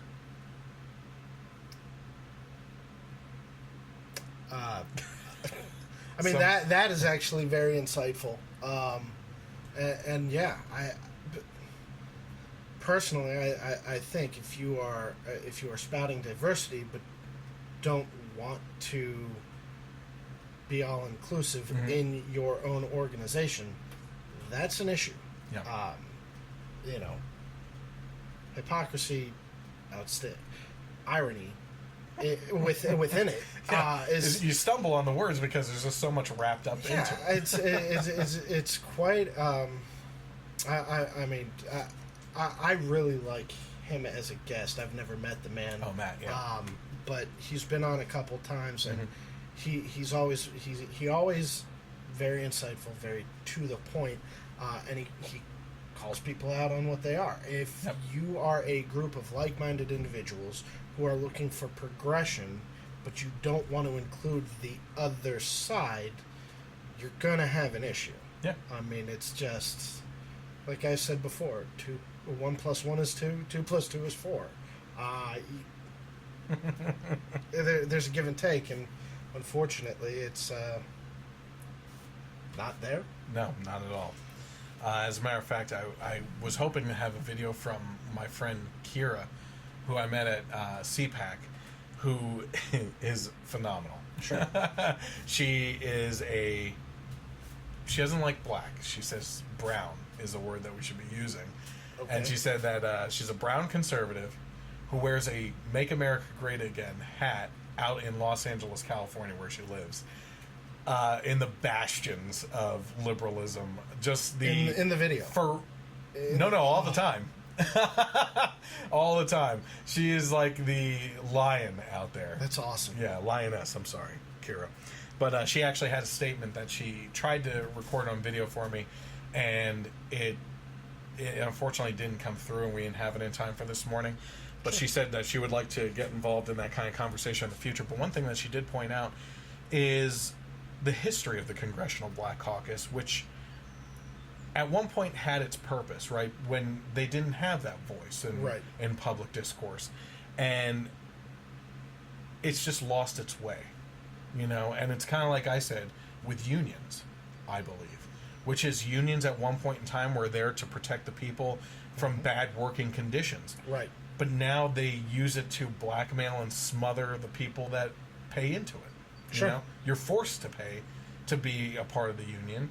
And in cases like school districts, I'm sorry for school teachers, it's not a dig on them, it's a dig at the union structure itself. But you're holding the taxpayer money, you're holding the child's education hostage. Of the community hostage in order to blackmail for more money from the taxpayers. Sure. So at one point these things did have a purpose. I don't think that it's there anymore. Now, union-wise, I do believe police unions, firefighter unions, those do serve a purpose for very dangerous circumstances in everyday life. Okay, so it's rare that I ever give California any credit for things, especially politically, but I have to hand it to them. According to the Daily Wire, their court system just surprised the heck out of me this week when it was announced that the judge was dismissing 14 of the 15 charges brought against undercover investigative journalists David Daladian and Sandra Merritt, who were behind the videos that shone a light on Planned Parenthood selling baby body parts on the medical market for extra profit. In California, the court decided this. 14 of the 15 were dismissed. That's impressive. Yeah. So on Wednesday, the San Francisco Superior Court dismissed 14 of the 15 felony charges brought against them by the Planned Parenthood-supported Attorney General of California. The trumped-up charges were brought by California Attorney General Javier Becerra, who has received thousands of dollars in donations from the victim of the video sting operation, which is Planned Parenthood. The 15 charges Becerra brought against the pro-life journalists were so over the top that even the left-leaning Los Angeles Times condemned them as a disturbing overreach that could prove detrimental to future similar journalistic investigations. Now, Life News reports that the court ruled that counts 1 through 14 were legally insufficient. The state has the opportunity to amend it and complete a more legally sufficient and specific complaint. The California's Attorney General filed 15 criminal counts against Merritt, with counts 1 through 14 for each of the alleged interviews, and count 15 for an alleged conspiracy. So that's the one that's still upholding. The conspiracy. Yeah. San Francisco County Superior Court Judge Christopher Hite gave the state attorney general's office until mid-July to file a revised complaint. So I'm not surprised there. He did dismiss 1 through 14, but he's given them the opportunity to, hey, go back and get better accusations. Show your work. I'm surprised from just the fact that California was willing to do this in the beginning, just knowing politically their history as a far left state. Yeah.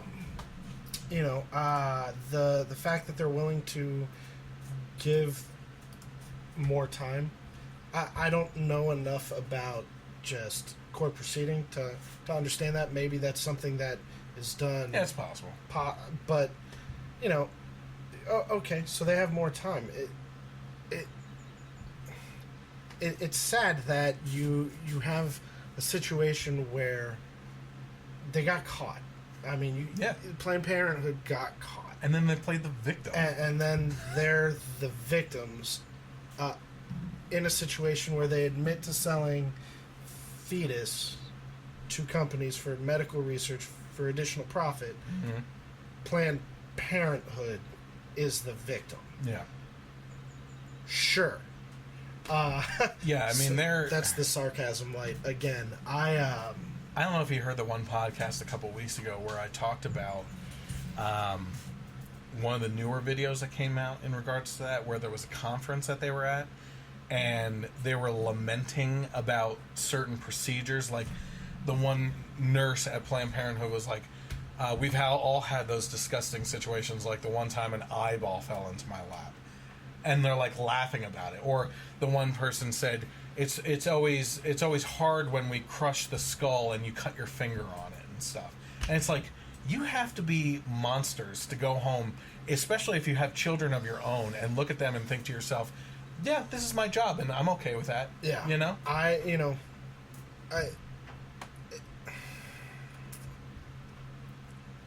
will flat out tell you, I am very pro-life. Yeah. I am, and again, I've said before, I am willing to listen to reason if you can explain to me a situation that dictates taking a life. Mm-hmm. There's no other way around it as I see it. Convince me otherwise. Yeah. Which, you're going to be hard to. I clam up in this type of conversation about abortion because it actually upsets me. There are other options out there, and I understand that not all pregnancies end well. But you have people talking about, and I mean, I've heard people say things that are callous about their jobs, customer service or whatever. There's a great line in Clerks where this job would be great if it weren't for the annoying customers. Hey, what's that guy's name? Annoying customer. But I mean, you're talking about a human. Yeah. Fully formed or not, you're talking about a human, and if you're willing to do this, whatever, I won't judge you. It's not my place to judge you. I don't want to hear about it. I don't want to know. You don't want to come up to me and just say, "Hey, I'm having an abortion," because my response would probably be something like, So we've had many conversations about abortions on this podcast and everything already. I mean, yeah, you're absolutely right. You don't even need to go on because thank you. Yeah, I get accused of cutting people off too early when they want to say stuff, so I just wanted to make sure. Yeah, well, I'm not allowed. Well, you told me beforehand you're not allowed to use certain words. Yeah, and I feel very strongly, and unfortunately, I can't convey what I feel without using some of those additional words. I agree with you. Yeah. Matt Staver of Liberty Counsel told Life News that the dismissal of almost all of the unprecedented charges was a huge victory, not just for Merritt and Daladin, but for every journalist who provides valuable information to the public. Staver expressed confidence that the final conspiracy charge will also fail.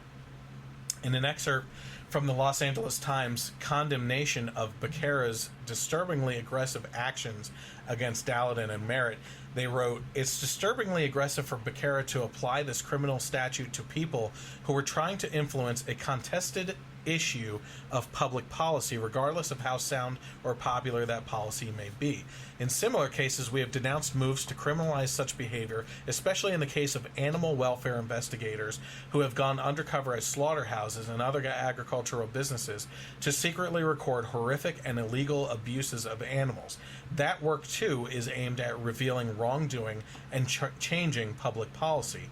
That's why the state law forbidding recording of conversations should be applied narrowly and to clear and egregious violations of privacy where the motive is personal gain." So what's interesting about this is the very left-leaning liberal Los Angeles Times, right, is writing this article and is showing some self-reflection and comparison, right? They're saying this is no different than people going into slaughterhouses and showing animals being abused before they're actually put to the grinder, so to speak, right? And that they should be able to do this if there's wrongdoing. You know? Yeah. If you're trying to advance a personal agenda against someone, that might be a little different, and they're saying there's a narrow line here. But if there's wrongdoing on the part of the company, then yes, we should be able to do this stuff. And thank God that, there's some self-reflection there as far as I'm concerned. Yeah, absolutely. I think that's again, surprising. But, it is a very hot button topic, and it always will be as long as it's going to be around. It will be, and I actually thought I'd never say these words, but good job, Los Angeles Times. It's worth noting that Daladin and Merritt were also in legal trouble in Houston, but all of the similarly over-the-top charges were ultimately dismissed. Now, interestingly enough, while that isn't the only story on Planned Parenthood that I have, the next one ties directly into our last main topic for the day here, which is that Planned Parenthood apparently spent $734,000 to try and get Georgia's Jon Ossoff elected. Now, according to the Resurgent, Planned Parenthood says that they are not partisan, but they just spent $734,000 in a failed Georgia race in an attempt to have Democrat Jon Ossoff elected to represent Georgia's 6th Congressional District. According to the Washington Times, that Planned Parenthood was the second biggest spender for the Democrats in the race, behind the National Committee itself for the Democrats. Ossoff raised $23 million to secure current Health and Human Services Secretary Tom Price's former seat, but lost by 4 points to Karen Handel. Although America's largest abortion business, Planned Parenthood, spent six figures in support of her opponent, Jon Ossoff, Karen's record of courageous spending won the day. Courageous leadership won the day, stated the president of Susan B. Anthony List, a pro-life organization, according to the Times. Of course, one of the things that you're always going to hear in the argument from Planned Parenthood, the main argument against Planned Parenthood politically is that our taxpayer money shouldn't be used in the abortion industry to provide abortions from taxpayers who believe against that. Right? Now, Planned Parenthood would tell you that that money isn't used for that it's used for other women's health services, right? Okay. But they're also going to tell you, in this case, that $734,000 of the money that was sent to Jon Ossoff to win the race was probably not taxpayer money as well. But who's keeping track of this stuff unless you have an auditor in the building that's actually tracking dollar for dollar where everything's going? I mean, you're basically taking from one pocket, putting it in the other, and spending here and there. You know? Sure. So, in my mind, all the money that Planned Parenthood spends is in essence tied directly to the taxpayer money if they are receiving those funds. Sure, and that I understand. I mean, you're a nonprofit organization, right? That's what they are. Unless you're selling baby body parts. Well, that. Aside from that, they are considered nonprofit, right? They're not a profit-based business. I don't know. You get certain tax exemptions. You're taking money from the government. Again, you're watching this podcast, listening to this podcast. There are two people. I pay my taxes. Mm-hmm. I'm assuming you pay your taxes. I vehemently disagree with what Planned Parenthood is doing as far as the abortion. Mm-hmm. So I don't want to see my money go to them, but I have to. Yep. And so, the fact that they... Supreme Leader Whitbird urging in your pocket. So, it's one of those things where you listen to them say, well, no, and like, to your point, do they have an auditor to prove it? I would be curious to see how that would work out. You can cook books any which way. Do we need to get a forensic accountant in there to take a look? Yeah, it's like a financial 3-cup Monty, basically. Yeah. Put the funds under one cup and shuffle it around.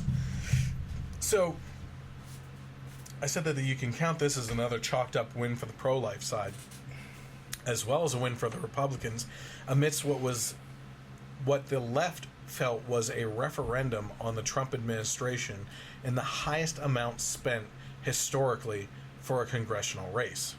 So, let's actually talk about that race between Karen Handel and Jon Ossoff. According to the liberally slanted site Variety, the race for the suburban Atlanta seat was the most expensive congressional race ever, with the candidates, outside groups, and the national parties pouring more than $50 million into.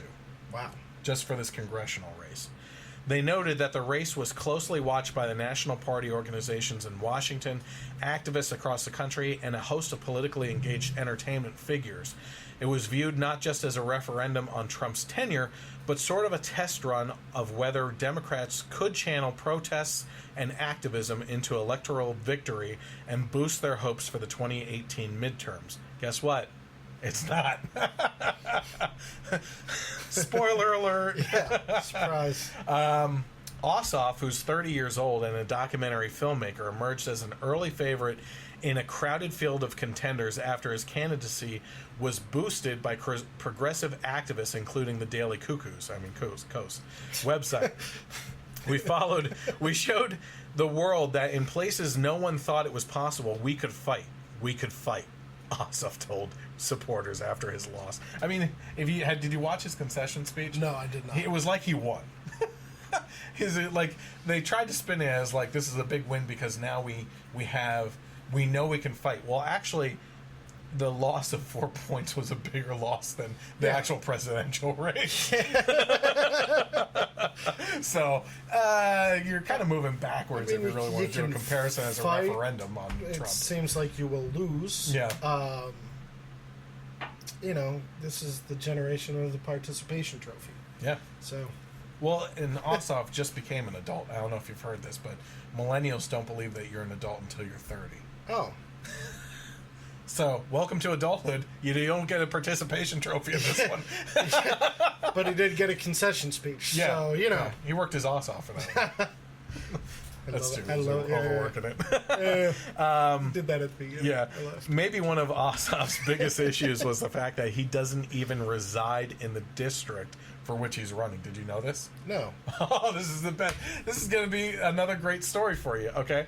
So, Ossoff assured voters that he lives, quote, down the street from the actual district in which he was running in. And a campaign spokesman later clarified that his home is only 3 blocks away from GA6. Well, Brett Shear of the Washington Free Beacon decided to walk from Ossoff's home to the edge of the 6th district and learned the hard way that Ossoff is already knee-deep in his misleading political rhetoric. He wrote this: I set out to walk from Ossoff's current residence in the northwest corner of Emory University to a section of the 6th district that juts down into the 5th district on Buford Highway. It would have been a shorter trip, by the way, to Georgia's 4th congressional district, but that's not where Ossoff is running. I drew myself my own little map, knowing that my phone would be taxed by my attempt to put the entire quest on Facebook Live, and set out at 10:32 a.m. for the International Cafe, which I determined to be the closest landmark inside the 6th district. After crossing the highway, I was able to capture video of the final stretch of my video through my phone, though my phone again failed before the glorious International Cafe came into sight. Shear arrived at the International Cafe 2 hours later, with the entire trip coming in at 3.2 miles from the actual district in which he was running for. Shear called an Uber for the ride back, which took over 18 minutes to drive, not exactly 3 blocks away. All right, so there's a couple things here. The 3 blocks away thing, okay. I'm concerned about the health of this person, Shear, because it took them 2 hours to walk 3.2 miles. Well, you could have done better, because I don't know if I could have. Actually, I walk my dog Buttercup. Yeah? That's right. I have Buttercup you have walking experience, every day. Yep. And we walk 2 miles in a half hour. Yeah. Because we do it before I leave for work and then when I get home. And it takes a half hour. So you would guess, if it was 3.2 miles, so you would guess around an hour. Yeah. An hour walk, though, is still an hour walk from the district. No, and I agree with that. Well, and I started by saying, aside from those facts, maybe that reporter who said 3 blocks or that person who said 3 blocks mistyped miles. block, miles, 5-letter words. I'm reaching here. I'm trying to help him. I really am. You know, You lost. We'll yeah. throw him a Okay. So you live 3 miles away from the district. Mhm. So you don't live in the district. You don't live close to the district. No. You know, unless there's like a 3-mile stadium in between the two, which I highly doubt. You know, you got caught. Yeah. You got caught. That's pretty funny. That's actually really that's really funny. Perhaps that the cherry on the sundae is that the Democrats are now finally calling for Nancy Pelosi to step down from her leadership position, as if the past couple years haven't already proven she is completely out of touch with the country and continues to try and push the old leftist narratives that are the direct result of why President Trump got elected in the first place. Yeah. You know? Yeah. I mean, they kept her in there because they thought she could come up with fresh ideas. She hasn't. And she's past her expiration. The reason why Trump got elected is because of what the left has been doing. I would agree with that. Yeah. You know? I would absolutely agree with that. I will say I did not vote for him. I did vote third party. Who would you go for? Gary Johnson. Okay. Now, did you look into the Libertarian Party primaries? No. Okay. No. When everything was said and done, and you had your obvious 2 choices, I researched some of the other choices. Gary Johnson was the one that fit what I felt would have been most. I didn't agree with him on everything, but I personally couldn't support Trump, and I wasn't there. You know, it's a cold day in hell before I vote for Hillary. So I had to make a choice, and I'll be honest, this was the first time I've ever voted third party. Okay. It was a little different. And I don't just go in and flip the switch that says Republican or flip the switch that says Democrat. Again, I do my research. I think that that's important. And it's an American responsibility. Well, yeah, and a lot of people shirk that responsibility and just go in and flip that switch, which, you know... Oh, look, a bird landed on Bernie Sanders' podium. He's so cute. Yeah. You guys lost, but that's because that's the DNC, not our problem. Yeah. Good job. Thanks. So what's interesting is that I want to get back to Gary Johnson himself, but my wife voted for Darrell Castle, the Constitutional Party person. Yeah. So yeah, I completely understand. You two couldn't bring yourselves to vote for Trump, and I understand that. I was, like I said, a never Trump person at first, but for the Supreme Court. Right. And that was my personal opinion. I would encourage you to, if you don't already know who he is, look into Austin Peterson. Austin Peterson. Yeah. I will look into So he ran against Gary Johnson in the primaries and should have won. Okay. Because Gary Johnson is backrap crazy. Yeah, well, I mean, he is. He makes the libertarian brand look bad. Okay. He may have the right policies, but as a person, he's wrong for it. Sure. Austin Peterson is phenomenal. Okay. So look into him. I absolutely will. He's incredible. Okay. As a matter of fact, one of the more fascinating conversations you might want to check out first is Dave Rubin interviewing him on the Rubin Report. Sure. It's really good. I appreciate that. And the debates in the primaries were really good as well. Yeah. So we're talking about not being able to bring yourself to vote for Trump and everything. What I do find interesting before we end this topic is that a lot of people that have issues with the way that Trump comes off as how he feels or what he's accused of doing isn't really there and doesn't exist. Now, the whole grabber by the comment was effed up. You know what I mean? It was really screwed up that he said something like that. At the same time, guys and girls both say stupid sexual things all the time. Now, maybe not like you know, really religious people and everything, but like I kept on saying back then, how many of the women that complained about that are in their homes reading 50 Shades of Grey? Right. You know what I mean? And then also you had the whole, he's against the LGBT community. But he was the first one to, first of all, he's the first president to assume office with an open gay marriage stance. Yes. He doesn't care. Yeah.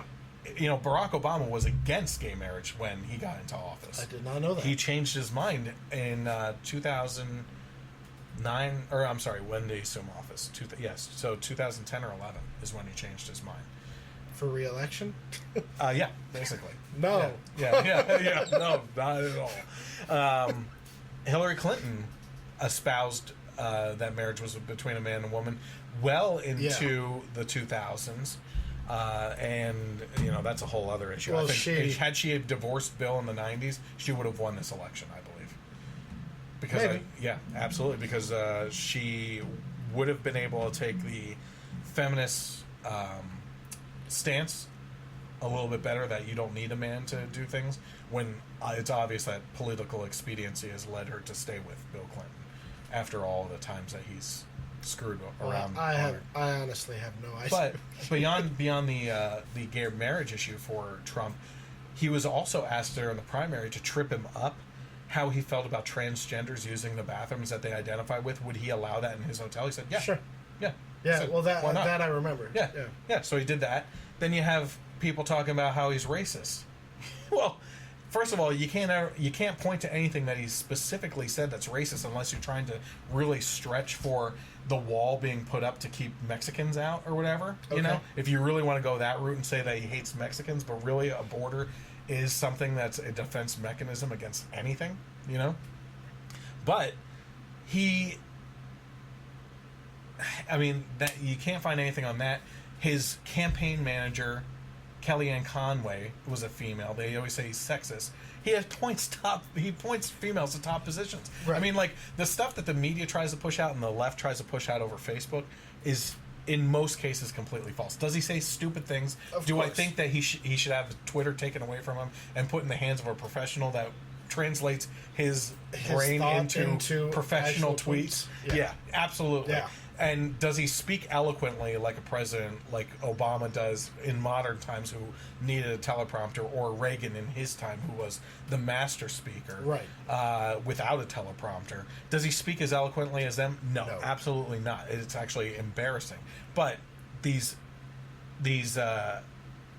accusations of being racist, bigoted, sexist, I don't think that they fit the bill for him at all. Well, again, I think it comes back to people doing their own research and not just repeating what is said on Facebook or what is said in the news, or, you know, any aspect of media, social or traditional. Yeah. You know, I just believe, do your own research and form your own opinion. Can I ask you, what was your biggest issue that made you say, I'm not even going to vote for him, I'm going to go third party? Or even a couple? Well, so it wasn't. A lot of it wasn't the political stances. It's personal character. Yeah, it was a lot. It was a lot of personal character. I mean, I have I been involved in locker room talk before? Absolutely. I'm not gonna sit here and say I'm, you know, the ultra feminist. But you know. Well, like we said about Johnny Depp, I feel you are on, you know, soapbox A. Yep. You have a responsibility, because you're on that soapbox. You have that exposure to do the right thing. Now, in this case, it was private, but still, unfortunately, he got caught saying something that was horrendous. Yeah. I mean, I have sisters. I have my mother-in-law, a wife, nieces. I don't have any daughters, but if any person were to ever say anything that disrespectful directly to one of the females in my life, they probably wouldn't be standing. Not because I would take them out. My sister would kick your. My sister would hurt someone for saying something like that. So, you know, it was a lot of personal character issues with him. I just couldn't bring myself to do it. Yeah. Well, we continue down this path of this year since Trump assumed office, and not as a direct result of him or because of him or anything, that this year has just been week after week of major stories.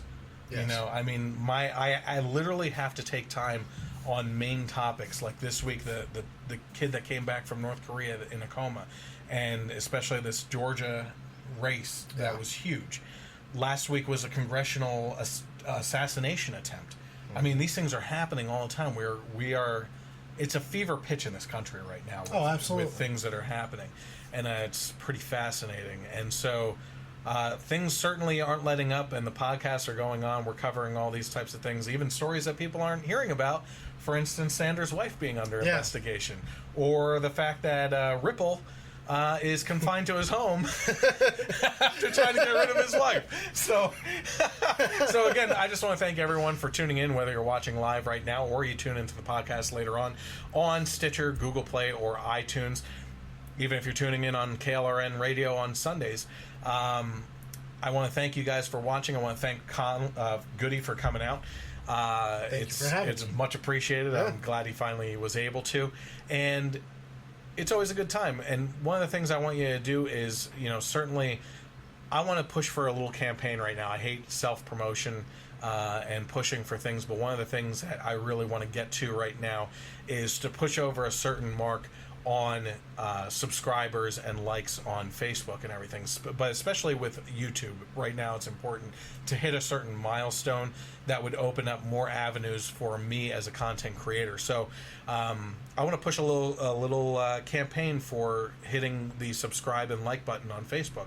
So on Facebook, what you want to do is look for the Generation Y Conservative, like the page, and then go under the following section and hit get notifications so you know when we go live with the podcast. And then more importantly, on YouTube, I want you to hit subscribe and share that and any other social media that the Generation Y Conservative is on with friends and family that might be of like mind, that would take interest in these topics. Make sure that they subscribe and hit that little bell on YouTube as well to get notifications when new videos are published to that. Again, if politics isn't your bag with everything and you're an entertainment person, we are doing movie reviews as well that are a lot of fun. The next one coming up very shortly is the Spider-Man Homecoming movie. Are you down for being a part of that? I would love to see that movie with you. Okay, we'll have a good time. So right now, on the docket, from what I understand, I will have Nick, who was part of the Guardians of the Galaxy review, which was great. Mike, who was also part of that, and the Wonder Woman review. Goody here, and Matt should be joining us as well for this, so you'll be able to meet him then too. Yeah. So that will be 5 or 6 of us. Nice. And so we're going to have a good time with that. Yeah. And it's supposed to be already getting early reviews as one of the best Marvel movies of all time. So we're really looking forward to that. So even if you don't like the political stuff, keep tuning in for the entertainment stuff as well. We try to make it fun, try to make it interesting. And I know for me, if you didn't notice with Goody and I, the podcast, even though I am discussing politics, I really try to search for the funniest topics to go over so we can talk about the funny aspects of politics and try to make humor of a very serious situation in this country in some cases. Also, if you want to interact with me, you can find me on Twitter with @GenYConservative without the E on the end. All that information is on the bottom of your screen right now if you're watching, and I encourage you to do that. Again, thank you for tuning in. Thank you, Goody, for being here. Have a great night, and God bless America.